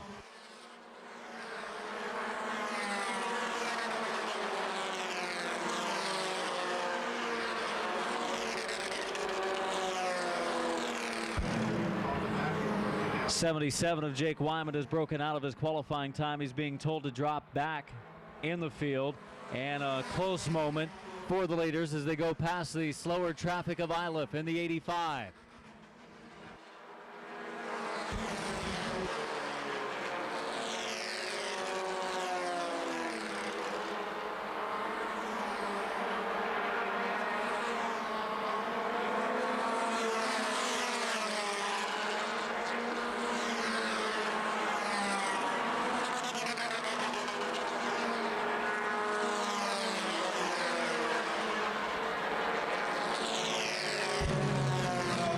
Contact up in front of the pack. Look out on the front straightaway, and we will have a caution.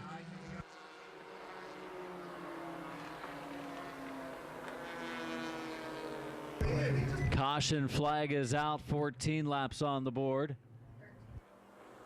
13 now on the board, going back to the last fully completed lap. Matt Stone on the outside, Small on the inside for the green. Turn 4 as the Vors pace car will pull off towards the infield. Green is out. We're underway again. 7 laps from the finish.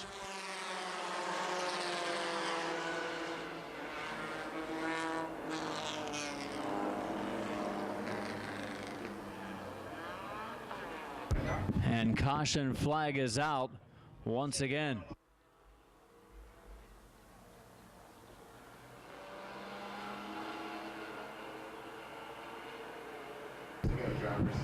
Seven to go to determine a winner in this Vors Compact Touring Series 20-lapper.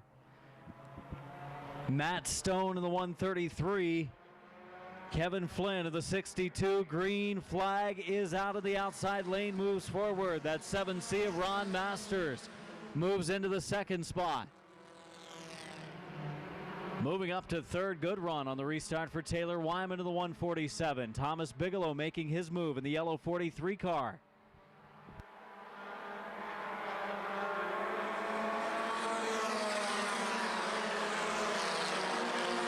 Thomas Bigelow up into the 4th spot. Flynn has fallen to 5th in the 62. 4th, 5th, 6th, 7th up into the wall with a brief skirmish. The 15 coming off of the second corner. Mark, make it Andy Jennings.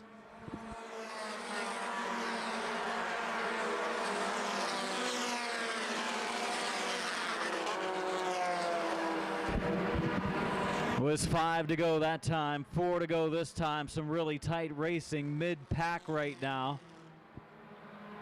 And Matt Stone looking for the heat win, followed by a feature win tonight, and he's starting to put a gap on the 7C of Ron Masters. Big lead build up for the top 2 on the 3rd place car of Taylor Wyman. 4th, Thomas Bigelow.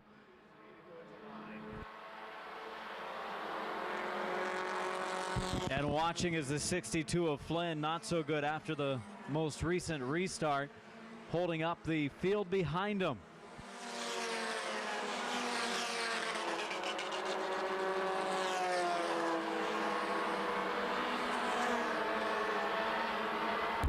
See Jake Wyman in the 77 making some big moves back in the field. 2 to go.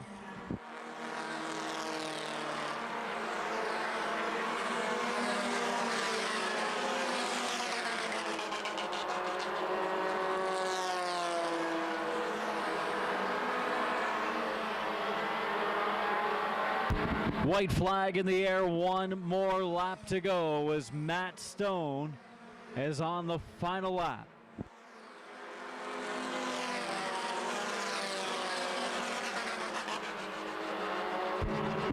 Racing into 3, heading into 4. Stone, the big lead build up, will come off of the final corner, and Stone will pick up the victory. 2nd spot to Masters, 3rd to Wyman, 4th to Bigelow. Great run for the 43. Stephanie Bigelow finishes 5th as the 2 Bigelows in the top 5 as this one ends our program for the Friday evening.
Final winner of the night for this Winchester 400 weekend.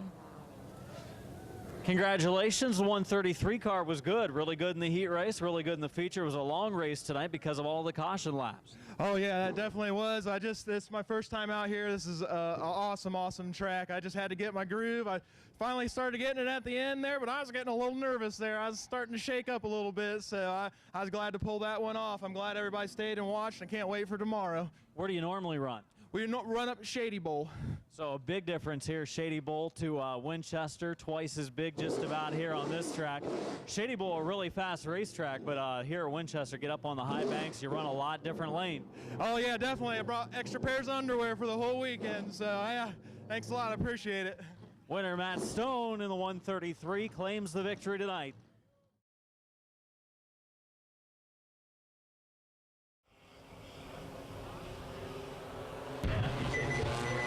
2 to go. Courtney Hanna, Tom Bigelow on the pole, Stephanie Bigelow and Taylor Wyman second row, Austin Pinnell and Ryan Hoffman in the third row. Again, Ryan Hoffman and Aaron Teagarden locked in a tight points battle.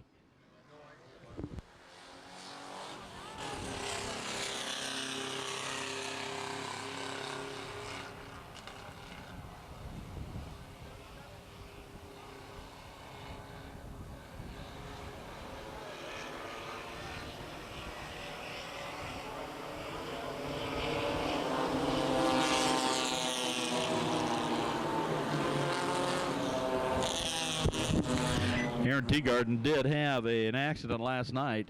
Tried to get the car back together for this evening's festivities and was unable to get the car back on the speedway. So Ryan Hoffman keeps his nose clean, has a good night, may come out of here as your points champion. Here we go. The pace car is off the speedway racing surface. And the green flag is out, the hammer is down, and we are racing at Winchester Speedway. Early, Tom Bigelow gets a nice run coming out of 2, followed by everybody on the outside line. Taylor Wyman gets a nice jump and gets into the second hole. Third, fourth, all from the outside row. First lap, it's a Bigelow, it's a Wyman, it's a Mead. It's the lights are off up here and I can't see.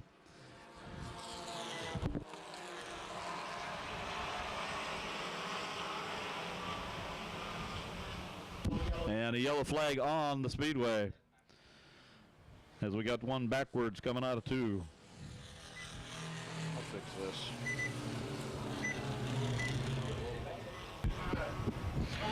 Again, the pace car leaves the racing surface. The flagman eyeballs the field. He says it's a good batch and we're going to go racing again. And again, the outside line, Taylor Wyman with the jump on to start. Dives into 1 and looks like he's got about a half a car length, although he did not get the bite and didn't get the horsepower out of the corner. And Jeremy Mead has got him by about a car length and a half. It looks like the low groove is going to go this time. Didn't go last time, but boy, it did this time. And now lap number 2 is in, and Jeremy Mead leads Taylor Wyman and Courtney Hanna through 1 and 2. A little bit of contact here, getting a little close and exciting at the apex between 1 and 2.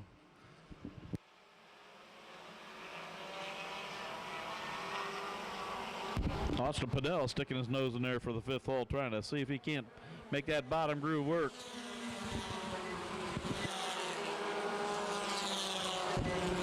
And stretching it out just a little bit, Jeremy Mead. Taylor Wyman in second, and all sorts of activity for third. Ryan Hoffman on the top groove. Courtney Hanna leading the pack, and they're three wide and packed in about 2 or 3 rows deep. Again, they're trying to go 3 wide through 1 and 2. And the middle groove looks like it's the loser that time around through the high banks here at Winchester. And back to the 5th hole he goes, and we're going to, well, they're just changing lanes and shuffling just quicker than quick down here. The 41 trying to find himself a spot there in the 5th and 6th hole. That is Buck Pertee, started about 12th or 13th. Doesn't carry the RPMs through the corner, out of the corner and down the backstretch, but he dives through the corner and really eats him up. We've got 6 in, and Jeremy Mead still on the point. He's going to get a little bit of a challenge. Well, he was until he got a little bit loose. Taylor Wyman had to get out of the throttle and get out of it a lot. And we got a one on the wall. We've lost a tire. Courtney Hanna looks like she's found the concrete here. And there's a tire bouncing along the concrete wall also. A yellow flag. And the tire goes to the pits.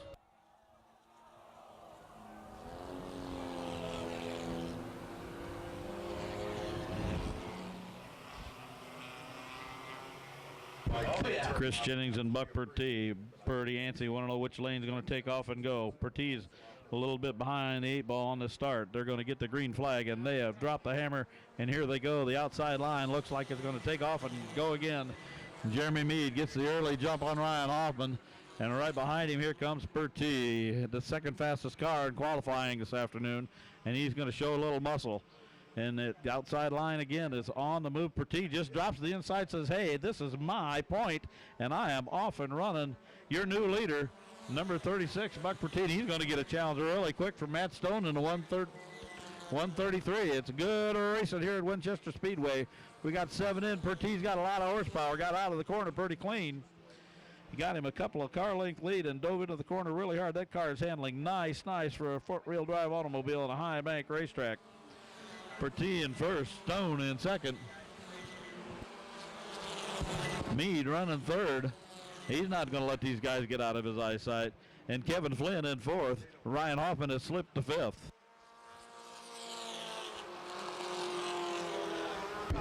Ladies and gentlemen, Buck Purdy is getting through 3 and 4 in a hurry, and he's going to stretch that lead out to about 4 car lengths. He's getting around the Winchester Speedway really well. He's going to stretch it now to 6 car lengths. Jeremy Mead wants to reel him in, and he's just not going to get it done here. Not in the early laps here. We're going to get the cross flags. Halfway to go. Buck Purdy, your leader. Matt Stone, second. The race now is for third. Jeremy Mead's got a rear view mirror full of Kevin Flynn in the 62. Let's keep an eye on that spot for a couple of laps. Ladies and gentlemen, Flynn goes down, Mead stays high. Flynn's take a look, but Mead keeps the RPMs up here at the high banks. The degree of difficulty is your friend here at the high banks of the famous Winchester Speedway. And that cost him about 5 or 6 car lengths, so they're going to stretch things out a little bit. Things are going to be calm toward the front of the field here. As Buck Purdy is just stretching things out. It looks like he's out for a Saturday night drive. Matt Stone in second, losing sight of the leader. Third and fourth now starting to reel in second place. Jeremy Mead reeling him in so well, he just dove down to the inside, tried to do a little bit of a slide job, didn't get in front of him, just slid up to the door and decided, I can't quite get that, so he backed out of the throttle. Going to leave him alone. I'm going to take another lap or two and see if he can't eyeball him and find another place. But in the meantime, number 62, Kevin Flynn's going to try the outside and see what he can do with that outside groove. One lapped car to get around. Everybody gets through it clean. And your race between Mead and Stone is nice and tight. Mead and Flynn. Again, Flynn's going to take a peek to the outside. Going to stay away. Not going to challenge him this time around.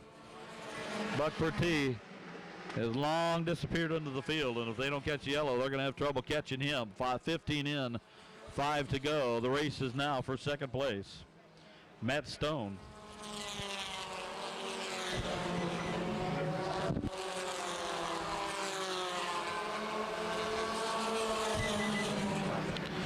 Stone, Mead, and Flynn. Whoa, we're into the concrete in two here. Going to see if he can keep it down. No, he can't. That car's, well, yeah, pretty good save, actually, after doing a little rim riding out there. I don't know if he's going to have some body damage or a flat or what's going to happen. We're going to keep a close eye on that car. And he's definitely got him a Winchester stripe now. Jeremy Mead got in the corner a little bit hot last time and bounced around off the concrete wall, and it looks like he's going to lose the handle on that car because Flynn just flew by him. I would bet that he got at least a flat tire, maybe 2. So Flynn takes over the third spot as a good run for Matt Stone comes to an end in between 1 and 2.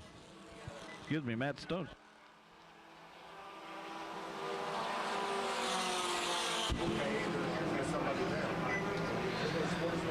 Jeremy Mead's going to have to call it a night as he found the concrete wall. Buck Pertee, one to go for Mr. Pertee, and he's out and he's disappearing on everybody.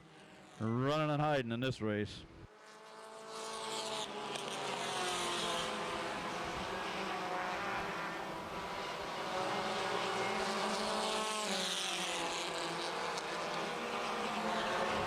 And your checkered flag flies.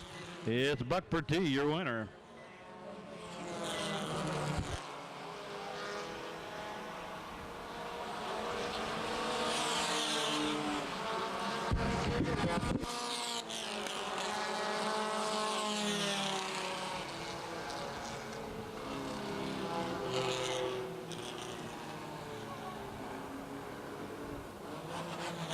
Buck Pertee, once he got out front, he was not to be headed and not to be challenged here at the famed half-mile Winchester Speedway.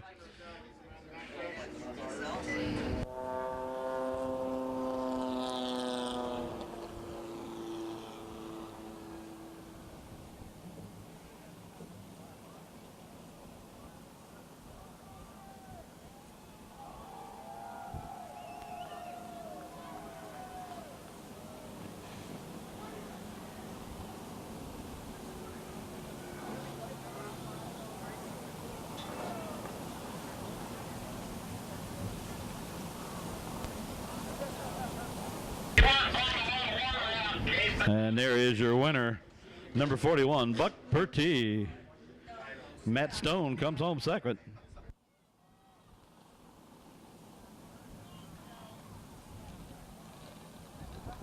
And going to give a big kudos to Ryan Hoffman, who comes home the series champion for 2012. And a quick thanks to some of the sponsors here tonight. Curley Construction here in Winchester, and the season championship trophy by Widow Wax, and Jason Deach, Trailer Sales and Services. Adam Mackey has made it to the racing surface, and I think he's got Mr. Pertee slowly crawling out of the winning automobile. Buck Pertee in victory lane here at Winchester Speedway.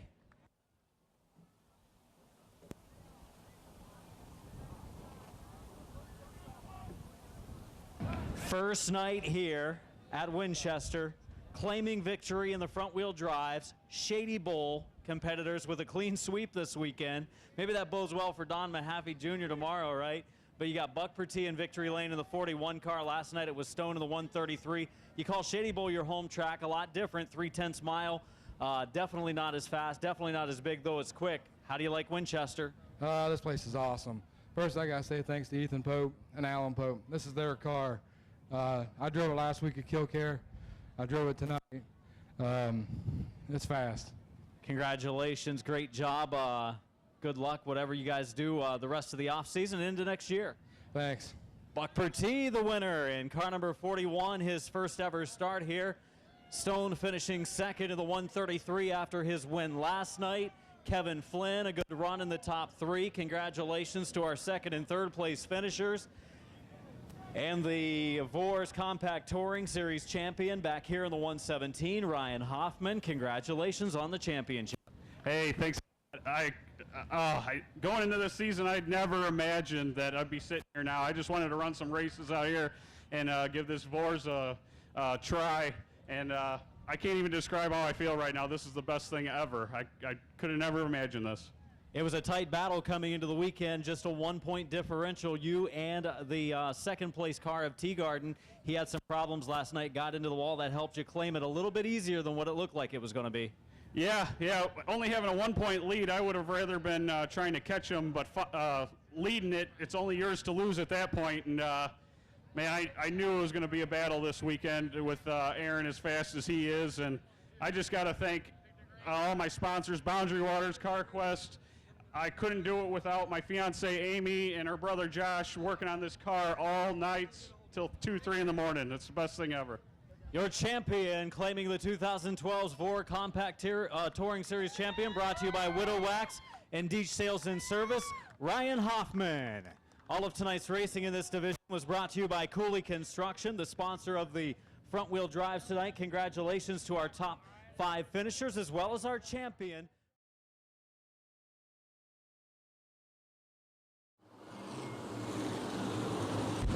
Travis Stepp, your champion for the drying of the racing facility.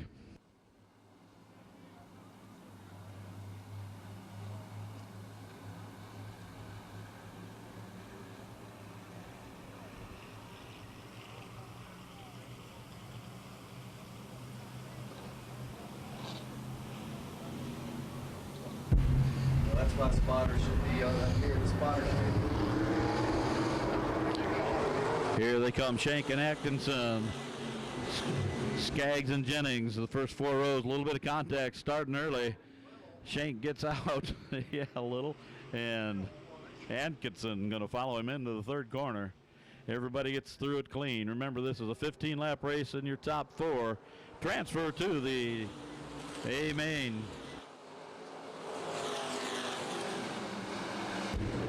And Joe Jennings, man, in the 5th hole now, started outside 2nd row, lost 1 spot. He's looking to even move up. Timmerman running a nice tight line there. Shank and Atkinson, your first 2. Atkinson looking low, trying to think better of it. Going to just get a whole bunch of eyeball on his bumper. Skaggs 3rd, Timmerman 4th. And a nice run coming out of 4, but does not try to go downstairs. Joe Jennings getting his feet underneath him in this modified. And he needs to keep an eye on Travis Stepp. These cars do not have rear view mirrors, but Stepp's got 100 extra practice laps on a lot of people tonight. Shank still out front, starting to stretch the lead out by about 4 or 5 car lengths. Atkinson 2nd, Skaggs 3rd, Timmerman all over the bumper. Skaggs goes into the corner about a car length a little bit deeper. Timmerman goes in light, gets the throttle early, tries to go down low, does not have any room. And Joe Jennings watching the action from the outside looking in as far as the feature goes. We're 1/3 of the way through the race, 5 in, 10 to go.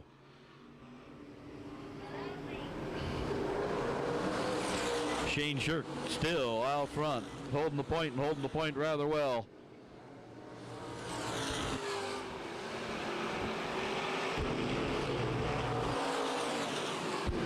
Pendleton running 2nd and is going to be content to be there.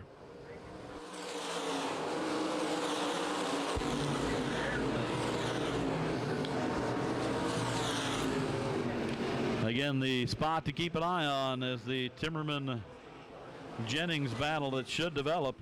We're 7 in, going to be 8 in here in just a minute. Shank, Atkinson, Skaggs, Timmerman, and Joe Jennings. Now everybody running single file, staying clean and staying polite. I don't expect that to be the case toward the end of this race.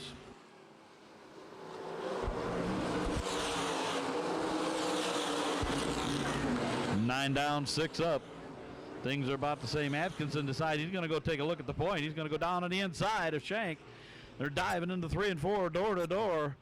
But Shank's got the momentum, going to stay in the point. Atkinson's going to take another run at him through 1 and 2. Decides it's the better of it. Don't wad up the car now when you got a chance to get into the feature. 10 in, 5 down. Again, that spot, that 4th and 5th spot's the place we want to keep an eye on. Timmerman and Jennings have been pretty quiet through there. And again, the point is going to be challenged, and this time the slide job might get completed. It's Atkinson toward the front. Shank's going to try and get that back. He takes a look to the outside, closes the door, as does Atkinson, and he is now your new leader with 11 to go, or 11 in, 12 in, 3 to go. Travis Stepp tries to get that 5th hole, and that car just got a little bit loose down in the low lane. Did a nice job at hanging on to that car. He's going to stay down low, going to try it again. He knows he's got 2 holes to make up and only 2 laps to do it in.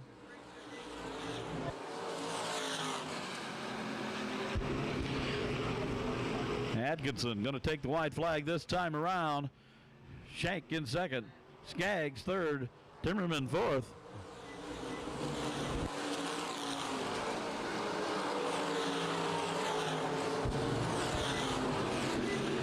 And it looks like that may be your finishing spots, but you never know. We still have one corner at the Wild and World Winchester Speedway. Atkinson, Shank, Skaggs, and Timmerman, the way they started, pretty much the way they finished, one flop of positions. And that is your last chance race for the Top Speed Fabrication Modifieds. Ladies and gentlemen, your transfers will start in the back side of the A main. Jason Atkinson.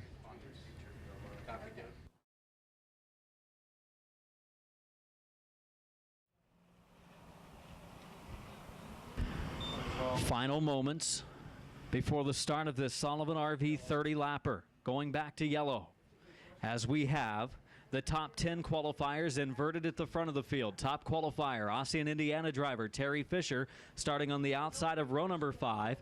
And the 10th fast qualifier, Steve Chrisman, in car number 85, starting from the pole.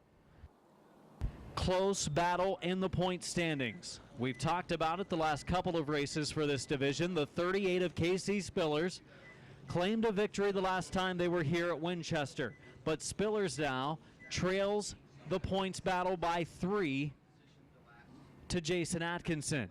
Jason Atkinson, the number 7 car on pit road.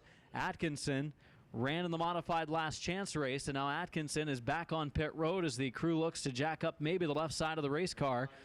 Jason Atkinson in car number 7 having some problems. That's good news for the Spillers team. And Atkinson will be starting at the back of the field after the tire change here before the start of the race. He's got a lot of ground to make up. KC Spillers starting in the 4th position. Jason Atkinson will be starting from the tail. Atkinson leading the points, but starting from the tail of the feature. Green flag in turn number 4 this time. Steve Chrisman and Steve Stacy to the green. Late model sportsman competition ready to go. Steve Stacy into the lead in the 17X. Spillers look to the outside of Chrisman for second. He closed the door. Spillers nearly rubs the right side of his car off the wall, continues on in that 3rd position. Sturkowitz follows him closely. The 42 of Sibla there in 5th. Spillers to the inside of Chrisman for second. Points runner-up and winner here at Winchester for the World Stock Car Festival. KC Spillers into the 2nd position. Chrisman backpedaling. He's at the tail end of the top 5. Trouble. Big hit. Turns 1 and 2. Into the wall goes Rich Segvich in the 91 car. Heard a big pop coming from the turn 1 and 2 portion of the raceway. Not sure whether it was a tire. Outside lane, the preferred groove on restarts. The leader, the only driver that gets a choice of which lane he starts in. And Stacy chose the outside lane, as drivers will do all weekend long at Winchester. The field's starting to pick up the pace. This time they won't pass the truck while it's on the raceway. They come to green, turn number 4. We are back underway at Winchester. 1 down, 29 to go. And into the lead again goes Stacy in the 17X. Clean and green through turn number 1. The field races off of 2. Sibla scrapes the wall a little bit, but continues on. It was a glancing blow. He'll be fine. The Maslin driver setting his sights on Spillers for second.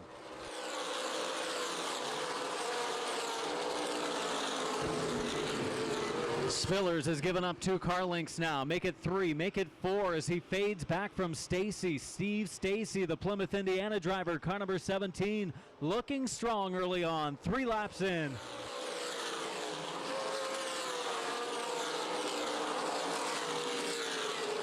Oh, Stacy bobbles, and we've got him bunching up at the front of the pack. Here's Spillers to the inside, takes the lead. Here comes Sibla for second. Sturkowitz lining up on the inside lane as well. The 17 car of Sturkowitz running in 4th. He'll look for 3rd to the inside. Sibla's moved into 2nd. That could have been scarier than it was as Sturkowitz gets down on the slick stuff, gets sideways, around to the outside goes the 28 of Amore.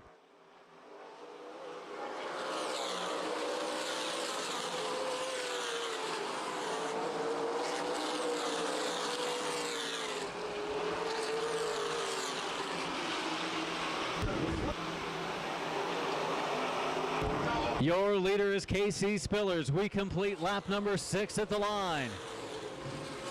Sturkowitz back to the bottom. He'll door bang the other 17 car, and he's able to complete the pass.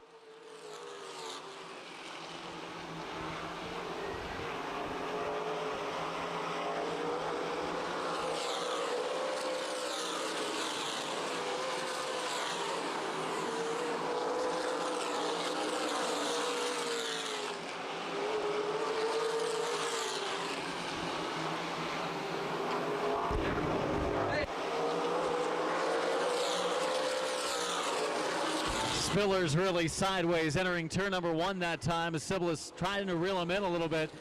And Fisher, the top qualifier, off the pace in the number 32. Fisher in the 32 off the pace will drop towards the infield in corner number 2 and call it a night. As we are closing in on the 1/3 mark, we have completed 9.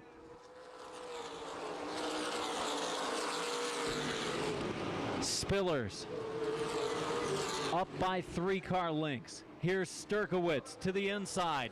Trouble on the backstretch. Around goes Barkas. The 50 of Barkas is spun in yellow waves for a second time. Caution flag is out. The 50 of Tony Barkas is spun coming off of 2. Coming to green off of turn number 4, 9 laps in, 21 laps to go. Spillers the leader on the outside lane. Sibla will try to beat him into turn number 1. Ready for the restart. They pick up the pace. The pace truck onto pit road, and we're back underway. 9 in, 21 to go. Good restart for Spillers, and Sean Amor coming along with him. We've got 2, almost 3 wide momentarily. Mid-pack, Sibla sideways. Oh, look out, King in front of the oncoming traffic. King slides towards the infield, and we've got some contact on the back straightaway. We've got a yellow. Caution flag is out. King in the number 5 car. The number 5 car of Justin King, the winner of last night's New Stars race, got clipped, spun sideways. Field being told to start picking up the pace. They do in turn number 3. They race over to turn number 4. 21 from the finish. Green is back out of this Top Speed Fabrication CRA Late Model Sportsman event. They race into turn number 1. Spillers and Siblis still side by side, exiting turn 2. 2 almost 3 wide. Blair trying to thread the needle. He's coming forward inside of pole sitter Steve Chrisman for the number 5 spot. Billy Van Meter follows him. 10 in, 20 to go for KC Spillers. Outside lane now getting shuffled back as Chrisman's off the pace. Amos gets caught behind him. Barkas picks up a spot. So does Tommy Cook and Charlie Hanna. Moving up as well, the 7 of Atkinson, but he's boxed in some 10 spots behind his point challenger, KC Spillers. For the 2nd spot, 2-time series champion Keith Sturkowitz has taken it away from Bob Siblet Jr. Sturkowitz, the car on the move, the Cedar Lake, Indiana driver for the lead.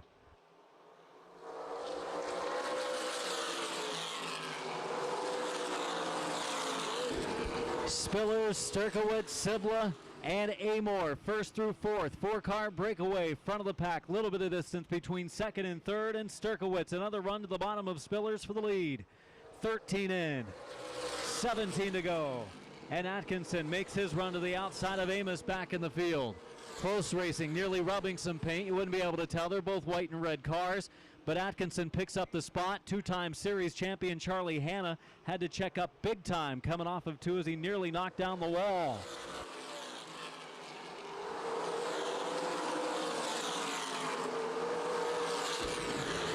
Spillers still holding on to the lead. Billy Van Meter making a move on Steve Blair. May have been a little bit of contact for that 5th position. Here comes Charlie Hanna too, and Atkinson continues to make his move forward.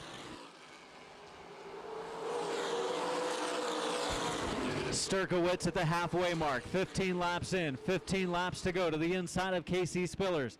Wheel to wheel, they race down in turns 3 and 4. It looks like Sturkowitz will be able to clear him, and does, just by inches on the front straightaway. Sturkowitz into the lead, but Spillers still in great position here for a great points night and a possible championship. Atkinson is trying to rally, but his run's going to come up short. We're going to have a yellow. Rick Sullivan Steve Chrisman get together, and caution flag is out. Yellow flag out. Steve Chrisman, the pole sitter in the 85 car, goes down into the infield. Fort Wayne, Indiana driver Steve Chrisman, his struggle during this 30-lapper continues, involved in a crash, might call it a night. He and Rick Sullivan in the 20 get tangled up, and yellow is out.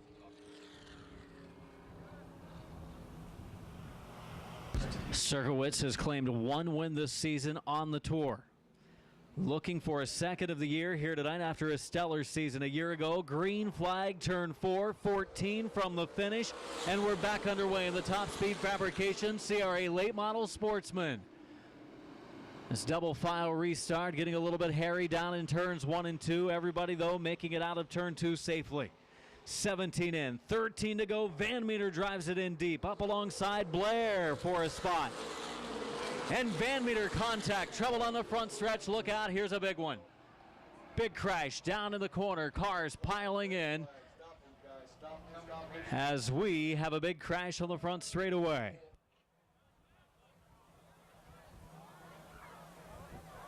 So the cars will have a red on the front stretch. One of those involved the point leader, Jason Atkinson.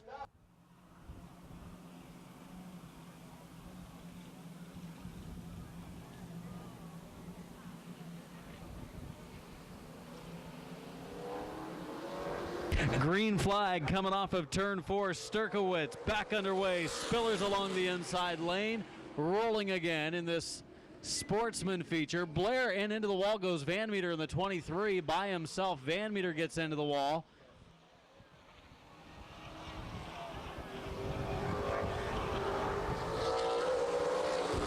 And caution flag coming out. Yellow on the raceway for Van Meter in the 23, who hit the wall up in turns 1 and 2. 17 complete. 13 to go. Green off of turn 4. Sturkowitz, another good restart, goes into the lead. Spillers will move up into the outside lane, settle into that second spot. Field clean through turns 1 and 2. Spillers just hanging on to his car in second. Amore, and Sibla will close the door on the 61 of Blair. Those two drivers got together but continued on. Fortunate break for both. Blair had to check up. Sturkowitz gapping the field now, pulling away. Lap number 19 to go on the board this time.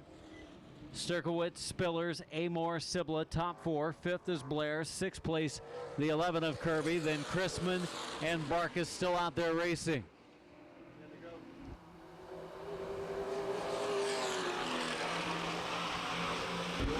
10 more laps to go for the Cedar Lake, Indiana driver. Barkus moving over.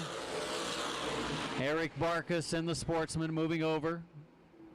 So will Chrisman in the 85. Both drivers well off the pace, but logging laps late. 9 to go for Keith Sturkowitz. Battle for second starting to brew. Sean Amore making a run at Casey Spillers. Sibla running by himself in the number 4 spot. 5 car lengths back of second and third.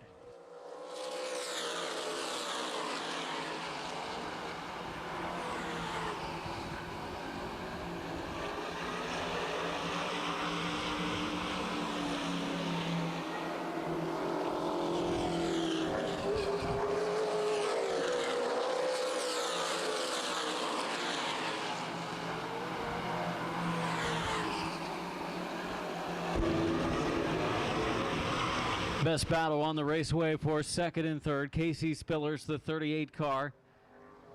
Amore, the 28 car. And again, Barkus and Chrisman moving over for the leaders. 25 laps in, 5 laps to go for Sturkowitz this time. Lead has stabilized.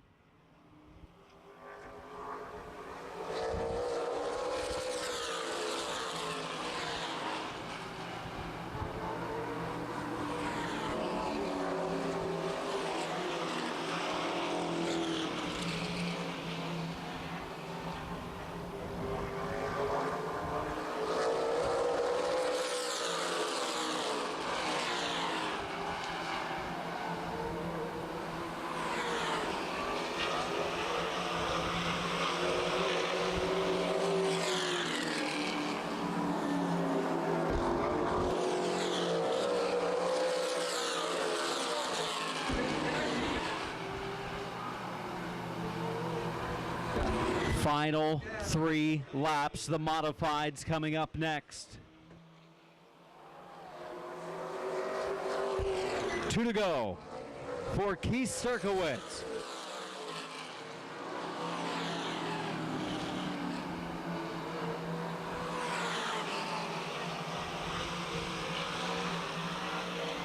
Keith Sturkowitz looking for his 9th career Top Speed Fabrication CRA Late Model Sportsman victory. 1 more lap to go.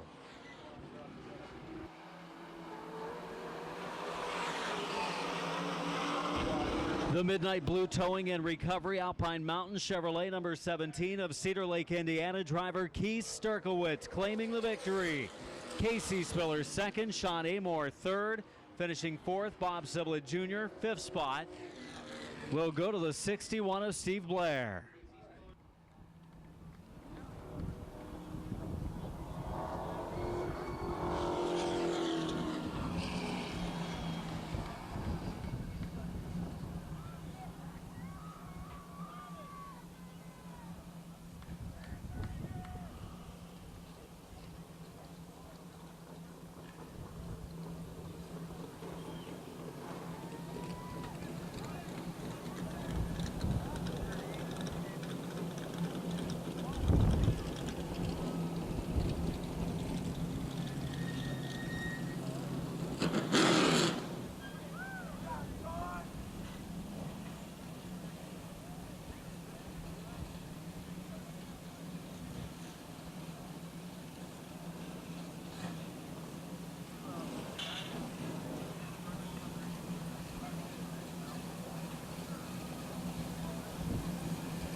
The Top Speed Fabrication CRA Late Model Sportsman race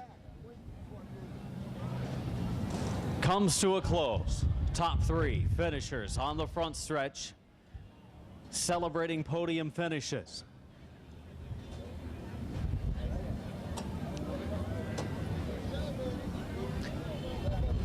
The Hendricks County Auto Parts, Midnight Blue Towing and Recovery, number 17, claiming the win. Let's hear it for Keith Sturkowitz.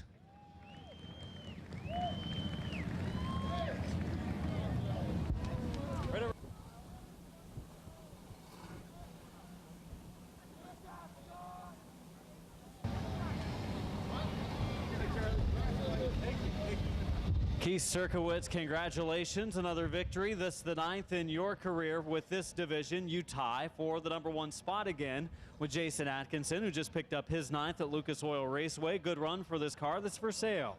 Yeah, this car's for sale. We've been trying to sell it all year. John had to take over the books at the shop now as mom passed away last year. So we haven't done a whole lot of racing this year. Hopefully we get to do a lot more next year. Maybe we'll sell this and be in a Super Series car. That'd be a good thing. Good run tonight. Congratulations. Thank you. I want to thank my car owner, John Marshall, and he put a special decal on the car today for Hendricks auto sale. All right, good deal. Keith Sturkowitz picking up the win tonight, and the number 17, the 9th of his career in the CRA Late Model Sportsman Division. Claiming the championship with a 2nd place run of the division tonight, Casey Spillers.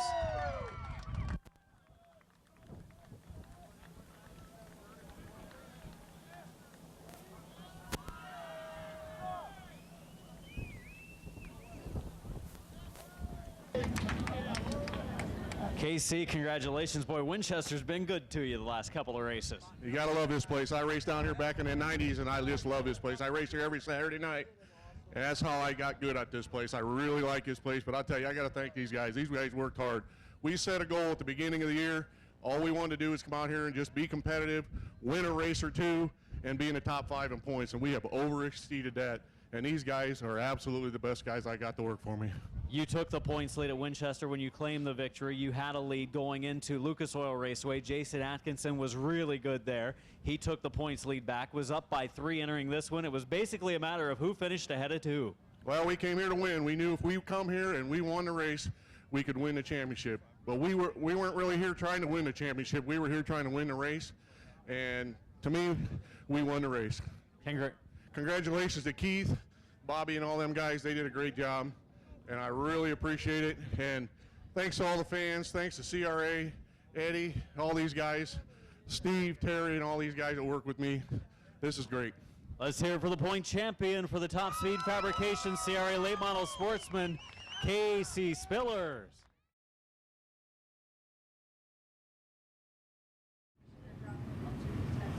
Chad Pendleton in car number 21 starting on the inside lane. Bill Burba, car number 26 on the outside. The red and white 26 of Bill Burba. Looks like one dropping off the pace. Middle of the pack pulling towards the inside. I believe Harold Scott in the 96 dropping towards the back of the field. Harold Scott in the 96. 2 to go signal, 2 laps away from the opening start of this Top Speed Modified Run for the Gun 50, finishing off our starting lineup, the number 20 car of Herbie Johnson Jr., the number 22 of Scott Reeser, the number 2 of Shane Shirk, the white and black number 2 of Shirk on the inside lane. There's Don Skaggs in the 09, the 76 of Mark Timmerman. Joe Jennings in the number 8 car deep in the pack. Samantha Jansen in the number 80, one of the points contenders. She is the Rookie of the Year for the Top Speed Modifieds this year, second in the standings.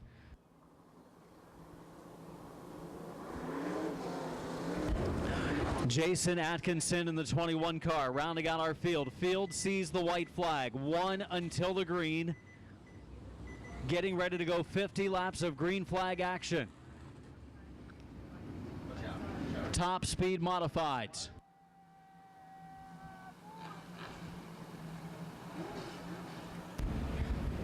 Twelve rows of 2, 24 cars to see the green. Caution lights are off.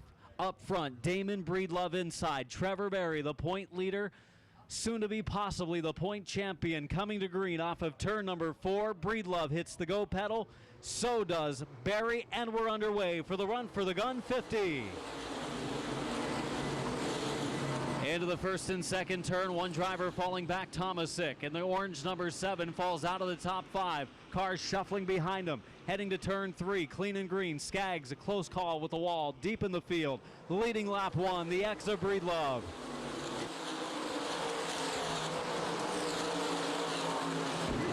Jeff Lane, the Knightstown, Indiana driver, the number 26 car, looking low on Bud Perry.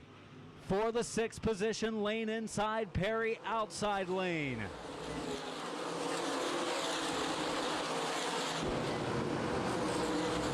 Tyler Knuckles ready to make his run. We look back to the front of the field, a battle for the number 1 position. Trevor Berry, point leader, looking low. Battle for the number 1 spot, racing with the X of Breedlove. Terry Fisher Jr. running in the 3rd spot, holding off the number 12 of Chad Poole. Harold Scott in the 96 has called it quits.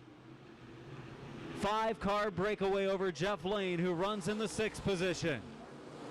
On the move, the number 11 of Brian Nestor. Nestor's in the number 5 spot. Nestor running 5th, right behind the number 12 of Chad Poole. He follows Fisher closely, and for the 4th position, they go after one another.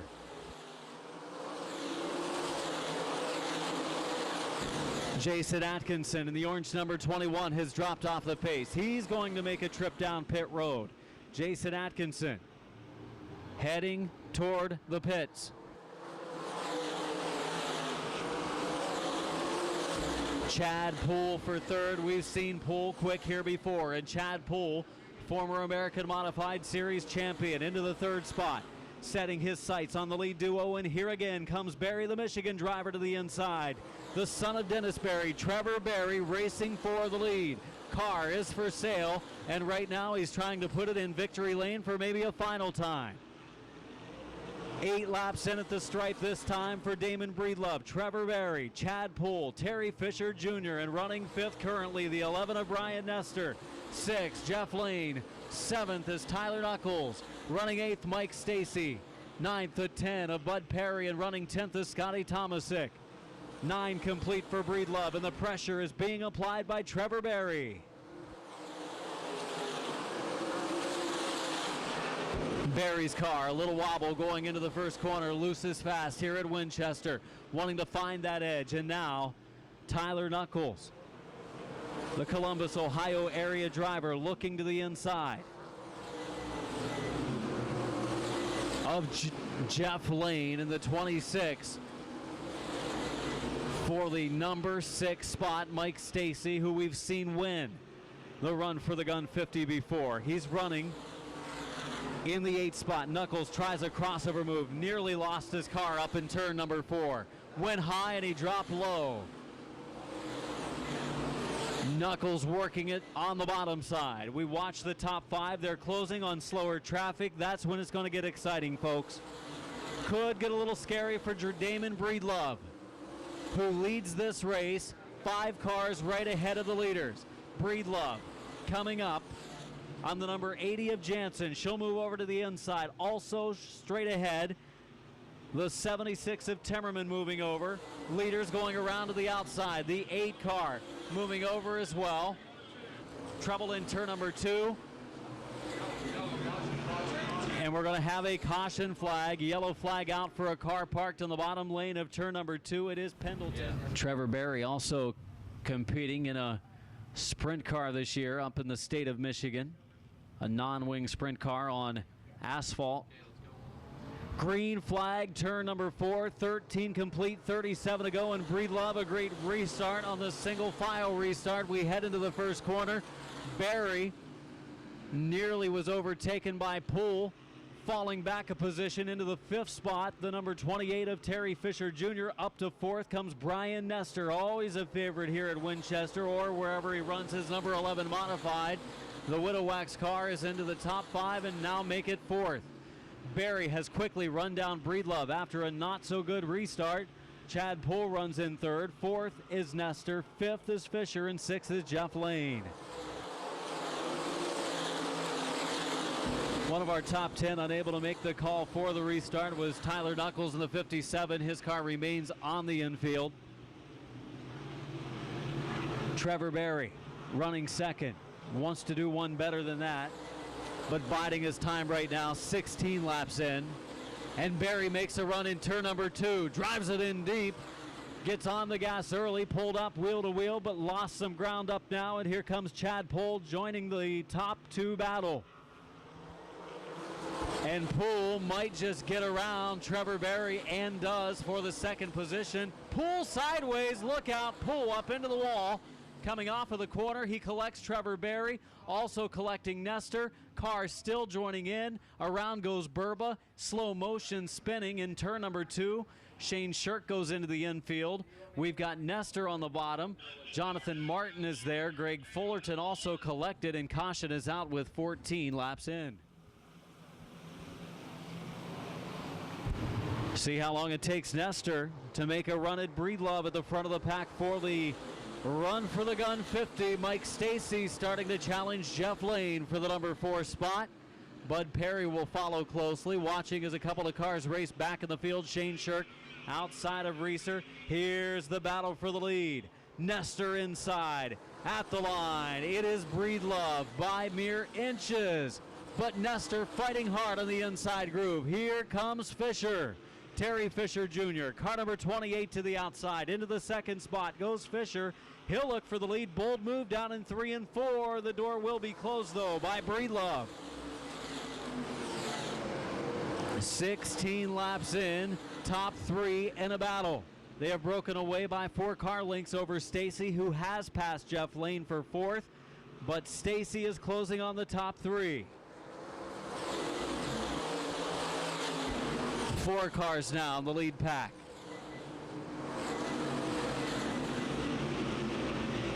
Tim Burkett ready to make a move on the 7 of Tomasic.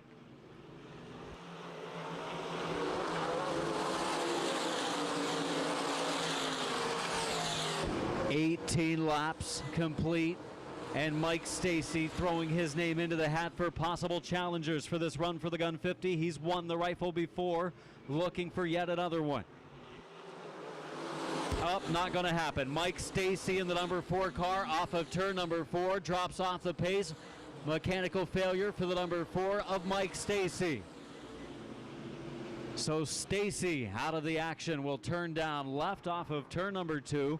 Drop to the infield, leaves us with 3 cars in our breakaway. Jeff Lane by himself in 4th, and move Bud Perry in the number 10 car into the 5th spot. Tomasic running 6th, Burkett running 7th, Johnson is 8th, 9th is Reeser, and 10th is Shane Shirk. Leading with a challenger right on his rear bumper is Breedlove.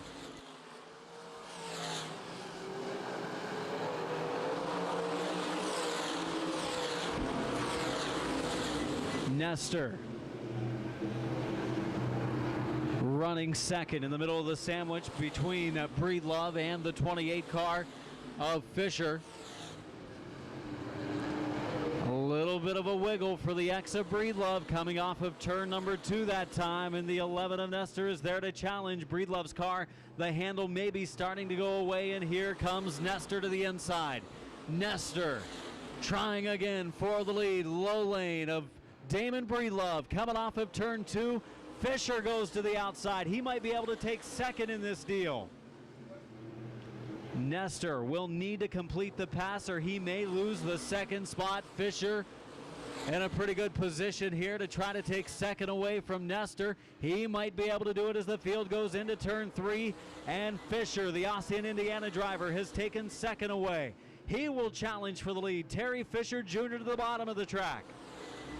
Same thing could happen to him, though. If he gets caught on the inside, the 11 of Nestor can take the position back away. He's going to do it down in turns 3 and 4.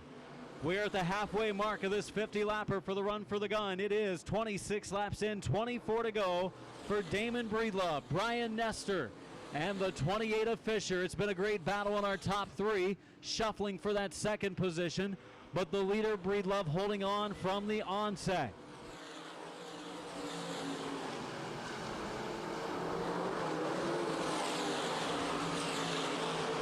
Still a few laps away from closing on slower traffic, though Timmerman in the 76 does drop off the pace and goes low. The 8 of Jennings is also there. He'll be next after they go around Timmerman, who's coming pit side.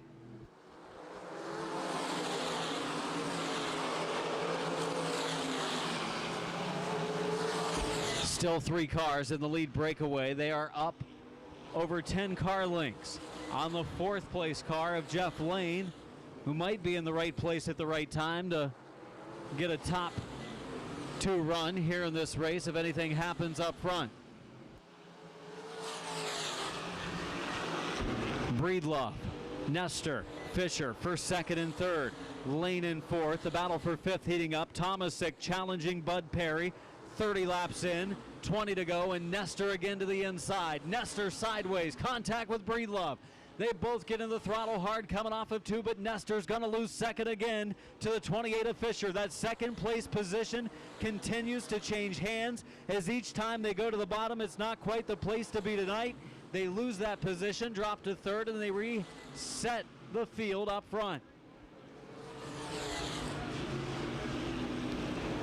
When will the 28 car of Fisher make his run? He goes to the outside of Breedlove in turn 4. Breedlove closes the door. Fisher into the wall. Grazes it with the right side. Still racing on the outside lane of Nestor. He will lose it. Coming off of the corner. Locks it down and a spin by Fisher. Caution flag is out. Exciting racing in our top 3 positions, especially 2nd and 3rd. Fisher and Nestor changing that 2nd spot. 32 in, 18 to go. Nestor still will work hard on Breedlove. Front of the field is Jeff Lane, Bud Perry, or Scott Tomasic have anything for the lead too. It didn't look like it before the yellow. We'll see how they react after this caution. Breedlove, good start down in turn number 4, underway. Tomasic tried to make a move on Perry down in turn 4 right before the green came out. Might cost him a position as Tim Burkett gets to the outside of him. Closes the door there, though. Burkett will stay in the 6th spot. Johnson 7th, Reeser 8th, Pendleton 9th, and Shirk is 10th. 33 in, 17 to go.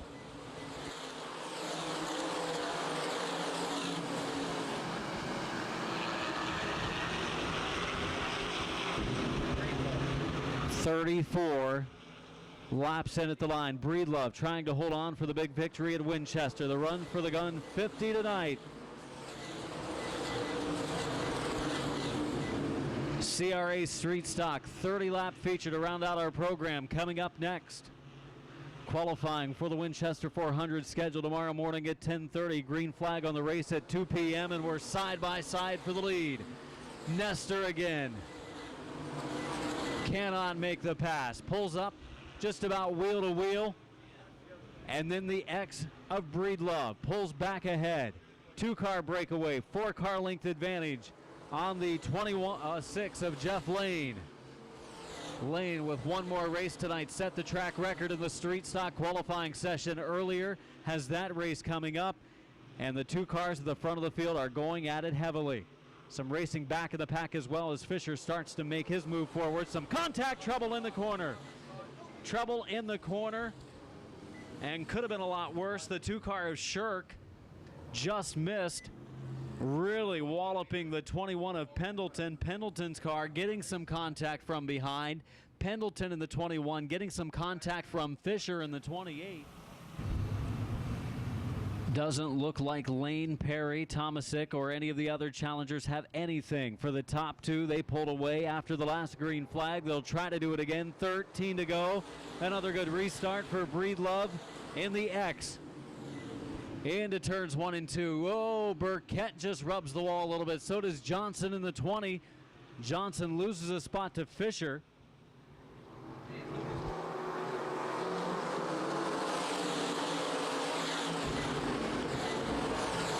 Breedlove leading. Nestor is there. Looking low, but Breedlove drives hard into turn number 3, holds on to the position.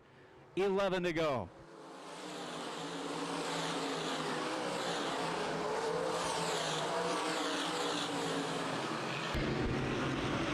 Tomasic for 4th, inside of Perry, easily completes the pass. Scotty Tomasic up to the 4th position.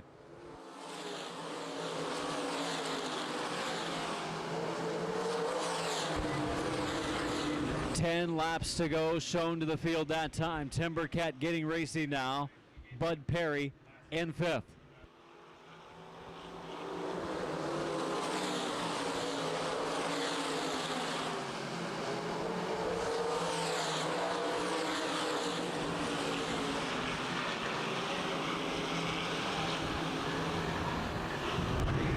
For the lead,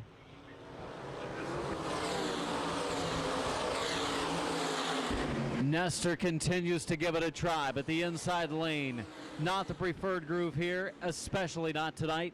And Burkett making a run on Bud Perry, whose car's fading here in the latter stages. Perry drops back to the 6th position, maybe to 7th. Here comes Fisher to the inside, 7 to go, and up front, we watch the lead battle again. Breedlove leading the field for 43 laps. Can Nestor get him? You know Nestor would like the rifle for this run for the gun 50. He's there, right on the rear bumper, close to making contact, but keeping it clean so far. The Widow Wax number 11.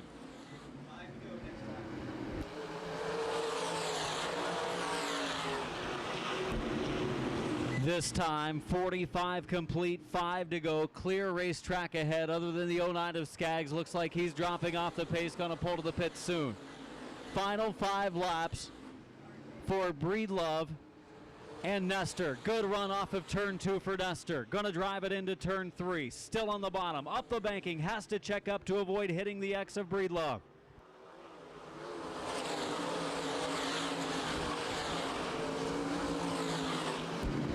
Another run. This one a little bit better. Breedlove got sideways. Final 4 circuits. They're wheel to wheel heading into the 3rd corner. Breedlove trying to hold him off, but Nestor going to complete the pass, and Nestor goes into the lead. To the delight of many fans in the stands, Nestor makes the pass. Breedlove comes up about 4 laps shy in this one. 47 in. It'll be lap number 48 at the line this time. 2 laps to go, and Nestor putting distance on the 2nd place car of Breedlove.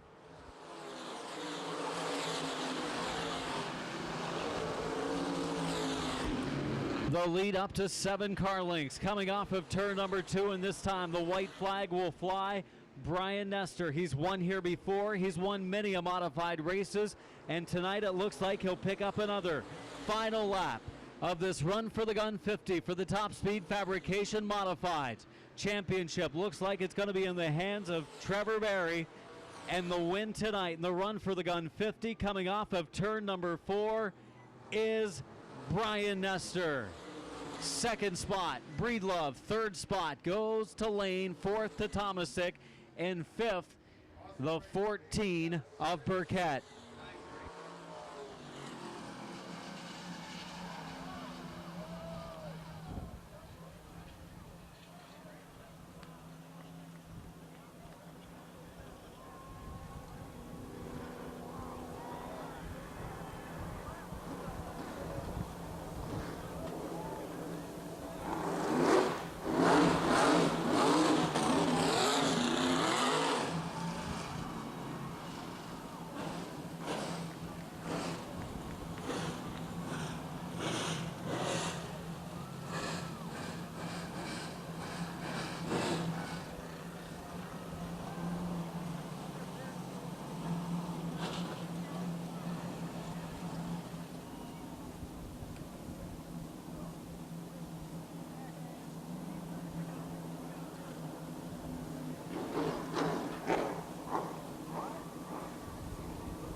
Celebration and victory lane at Winchester.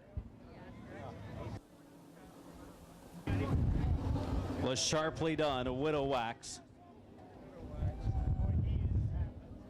Wynwood Hollow Golf Course. Sponsored number 11.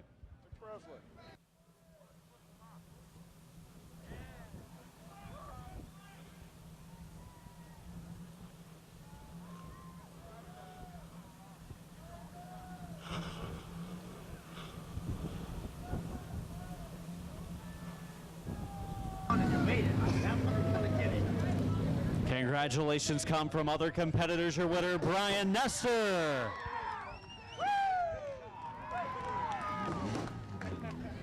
Gonna beat down the roof on that number 11. Popped up nicely. A great run for the number 11. You saved our hand. Well, Brian, you've won a lot of big modified races, but they don't get much bigger than the modified races here at Winchester. Everybody coming in to congratulate you. Brian, what a good run, but man, patience paid off there. What a great battle between you and Fisher in second and third. Back and forth you went, till finally he had some problems while going for the lead. Poole also in the 12. Man, what a race. First of all, if I lose my voice, we partied a little hard last night, but we're going to do it again tonight, I'll tell you that. And if there's any kids in the stand, sorry, but holy was that fun. I would say it probably was a lot of fun out there on this this half mile. You 46 laps. Breedlove leads. Looks like he's going to go to victory. And the racing lane was a lot more narrow tonight because of the track conditions. So you really had to pick your spot. Yeah, it was a lot narrow, really. He made me work my ass off for it, but you can't win until the last lap. That's right, and you did it. Congratulations. Thank you. Brian Nestor. I got to thank Widow Wax to come on board this year, and Tim Burkett. He owns all this, and wasn't for him, we wouldn't have this fast hot rod. Your winner again. Let's hear it for Brian Nestor.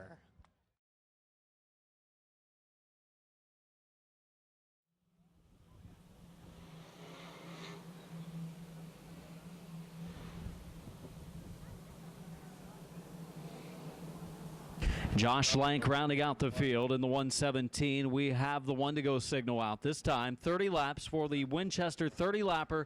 Final race of the night for the CRA Street Stocks.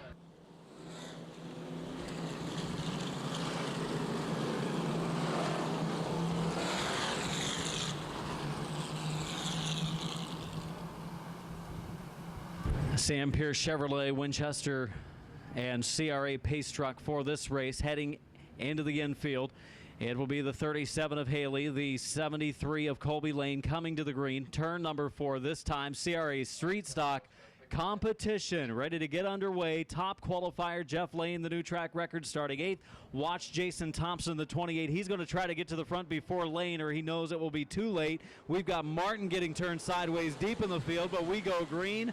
Underway at Winchester, and Haley, the youngster, the 37, goes into the top spot and will be able to clear Lane coming down the backstretch. Side by side, Tyler Marsh on the inside of Colby Lane for second. He takes that spot. Lane backpedaling in the 73. Here comes Jason Thompson up to third, drops back to fourth at the line.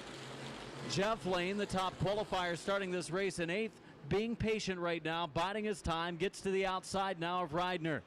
A.J. Reidner and he side by side, also the top 2 in our point standings. And Jimmy Kirby in the 11, the 95 of Brian Hopkins going at it for the 5th spot. Off the pace, the 117 of Lank. Lank will drop to the bottom, let all of the faster cars go around him. Here comes Thompson for second. Thompson picking up a victory at the World Stock Car Festival weekend. Closes on Haley. Haley's car bottoming out through the corners, and he's got a bigger problem. It's going to be that 28 of Thompson closing quickly. Thompson knowing he had to get to the front in a hurry. Haley, Thompson inside. Drops back into line behind Haley. Marsh running third. Lane running in the 4th spot. Here comes Hopkins. Hopkins been able to get by. A little bit of contact between Jeff Lane and Reidner. That was a scary moment for Jeff Lane and A.J. Reidner. And the new leader is Jason Thompson, taking over the number 1 position. 5 laps in, 25 laps to go. And we got trouble in front of the field. Look out, into the door. There goes Hopkins and Haley get together and caution out. Haley collecting the 95 of Hopkins down in turns 1 and 2.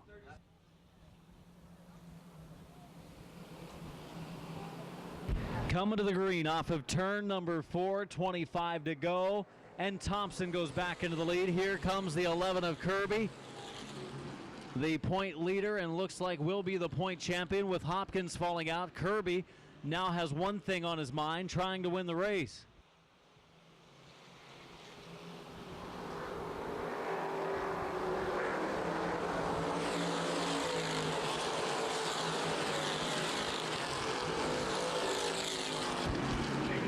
Track record holder Jeff Lane inside of Kirby for the 3rd position. Jeff Lane up to 3rd.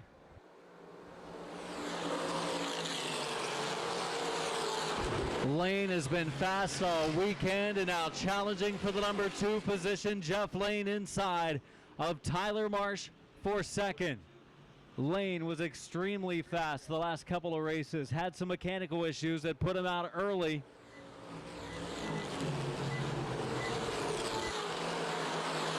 And Lane is up to 2nd. Jason Thompson, Jeff Lane, the 2 that we thought we would see at the front of the field by the end. They're there by lap 8. Lap number 9 on the board this time. The leader, Jason Thompson. Jeff Lane is 2nd. Tyler Marsh, Jimmy Kirby, A.J. Reidner 3rd, 4th, and 5th.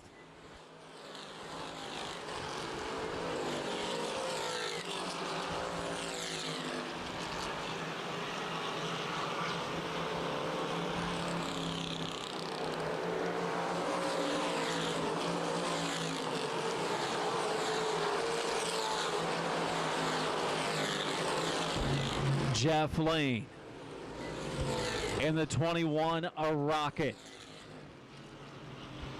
11 laps complete, and Lane is quickly closing on the leader.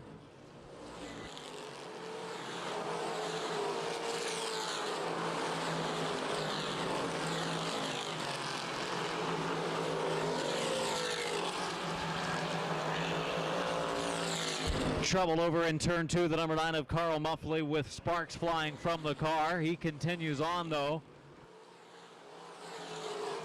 Looks like he's going to be able to drive it towards the pits. Jeff Lane right there with Jason Thompson now. first and second in a battle, third and fourth in a battle. Kirby and Marsh for third, and Lane still following Jason Thompson.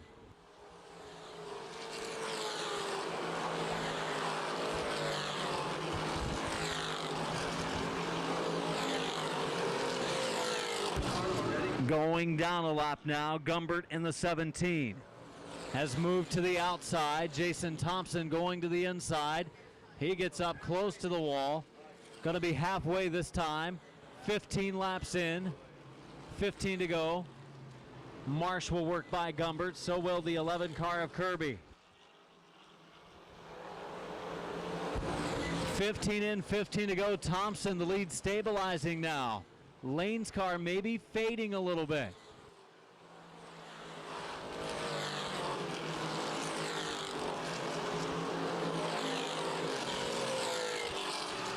Trouble on the backstretch. Yellow flag is out. Caution as the 17 of Gumbert picked the wrong time to get down, as the 96 of Reidner was underneath him. Gumbert going down a lap and then requested to move to the inside lane, and the 96 gets caught on the right rear.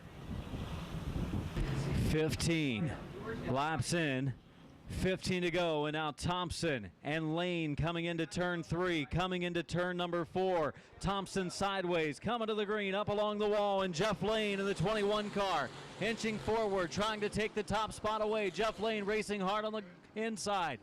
On the outside lane, taking the move, taking the lead. Surprised again, Thompson choosing the inside groove.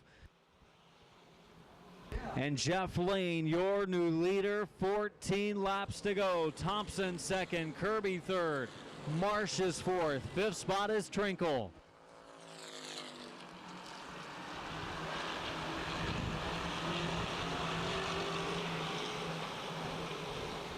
See Thompson working that car on the inside, working that car sideways through turns 3 and 4 with 13 laps to go.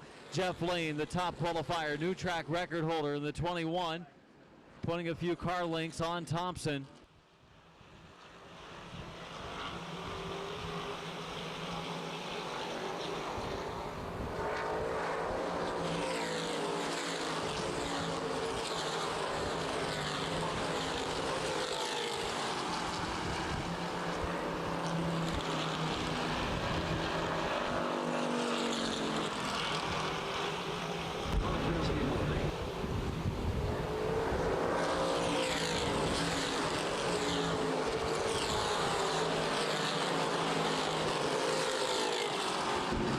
This time 20 laps in, 10 laps to go. 10 laps to go for Jeff Lane. He and Thompson turning pretty equal lap times, but Thompson giving up that outside lane, and Jeff Lane taking advantage of just that on the last restart.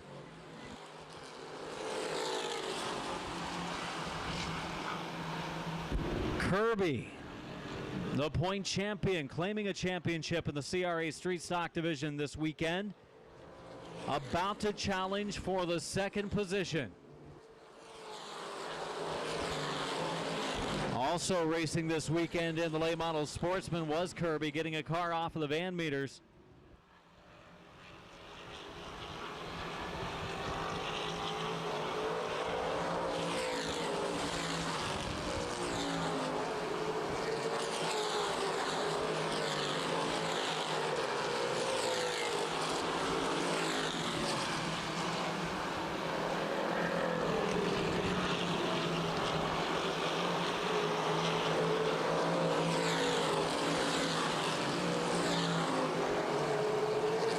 Brian Gumbert in the 17, he looks like he's done. He's going to turn down into the infield. 117 of Lank still rolling around the bottom at an extremely slowed pace, just trying to get to the finish of the race. 6 to go, 24 complete for the 21 of Jeff Lane.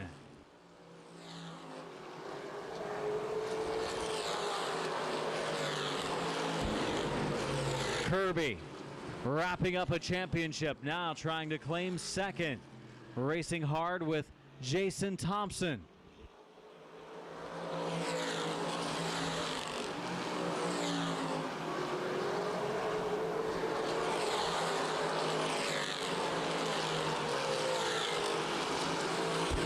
Right there is Kirby racing so far clean with Thompson for second. 4 laps to go, 26 in for Jeff Lane. Racing 3 different divisions tonight. Finishing top 5 in the modifieds, dropping out of the race in the sportsman, and possibly on his way to a victory in the street stocks. Trinkle on the 131 to the pits.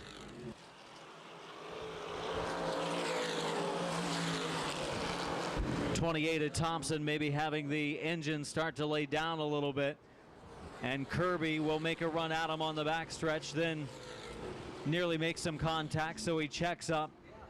2 laps to go this time for Jeff Lane.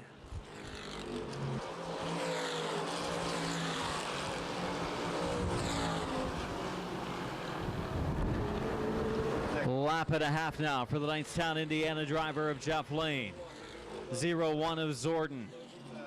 About to go down a circuit to Lane. He'll spin right in front of the leader. Look out in the corner. Thompson, as the left rear goes away on Zordon, right in front of the leader, and Jeff Lane, a scary moment for the 21. Green flag off of 4. Lane rolling into 3, picks up the pace into turn number 4. Coming to the green, Thompson. Up the banking, will close the door on Marsh. Here comes Kirby in the 11. Kirby sideways, nearly made some contact. We've got Crabtree rubbing the wall in turn number 2. Macko Fresh in the 13 continues on. Those drivers were 3 wide. Jeff Lane coming to the white. 1 to go for Jeff Lane.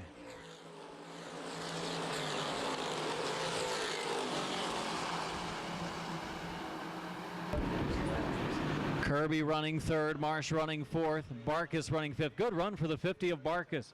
Coming to the checkered off of turn number 4, claiming the victory. Final race of the night, Jeff Lane, Thompson, Kirby, Marsh, and Barkus finishing in the top 5.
We have our top 3 finishers, as well as our champion, who did finish in the 3rd spot.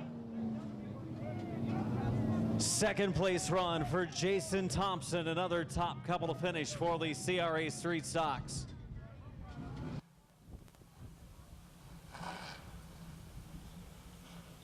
Racing in 3 divisions here tonight, the modifieds, the sportsman, top 5 in the mods, fell out of the race in the sportsman and claiming the victory in the street stocks.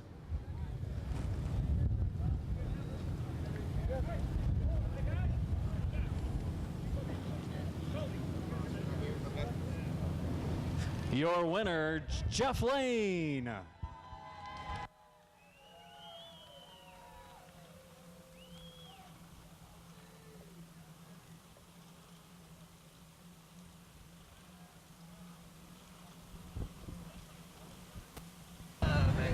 Jeff Lane being congratulated here in Victory Lane. Pretty good donuts for his street stock after the victory. Jeff making his way to the Big old CRA victory lane area. Jeff, well, you had 3 chances tonight. 33% isn't bad. Well, 33.3% continuing isn't bad. Yeah, I don't know. We worked awful hard on all 3 of these cars all weekend, and a little bad luck with Jason's car. And on this street stocker, though, I tell you what, I got the oldest crew chief in the world, Steve Davis. I got to thank Lloyd. He's the owner, Hilltop Drive in there in Dublin. But Steve Davis works on this car every day. That's the reason it's the best car out here. And it was very good this weekend, setting the track record, breaking your own track record from a year ago. You guys came to bear this weekend. Yeah, the track record even kind of surprised us. We thought we'd go a 3 or a 4 or something there. And kind of fun to race against my boy. His car wasn't any good today, but after a bad crash last night, he just take what he can get. But our car was fantastic. I can't even explain it. Congratulations, Jeff. Thank you, guys. Thanks, everybody. Jeff Lane, the winner in the CRA Street Stock 50 lapper here tonight.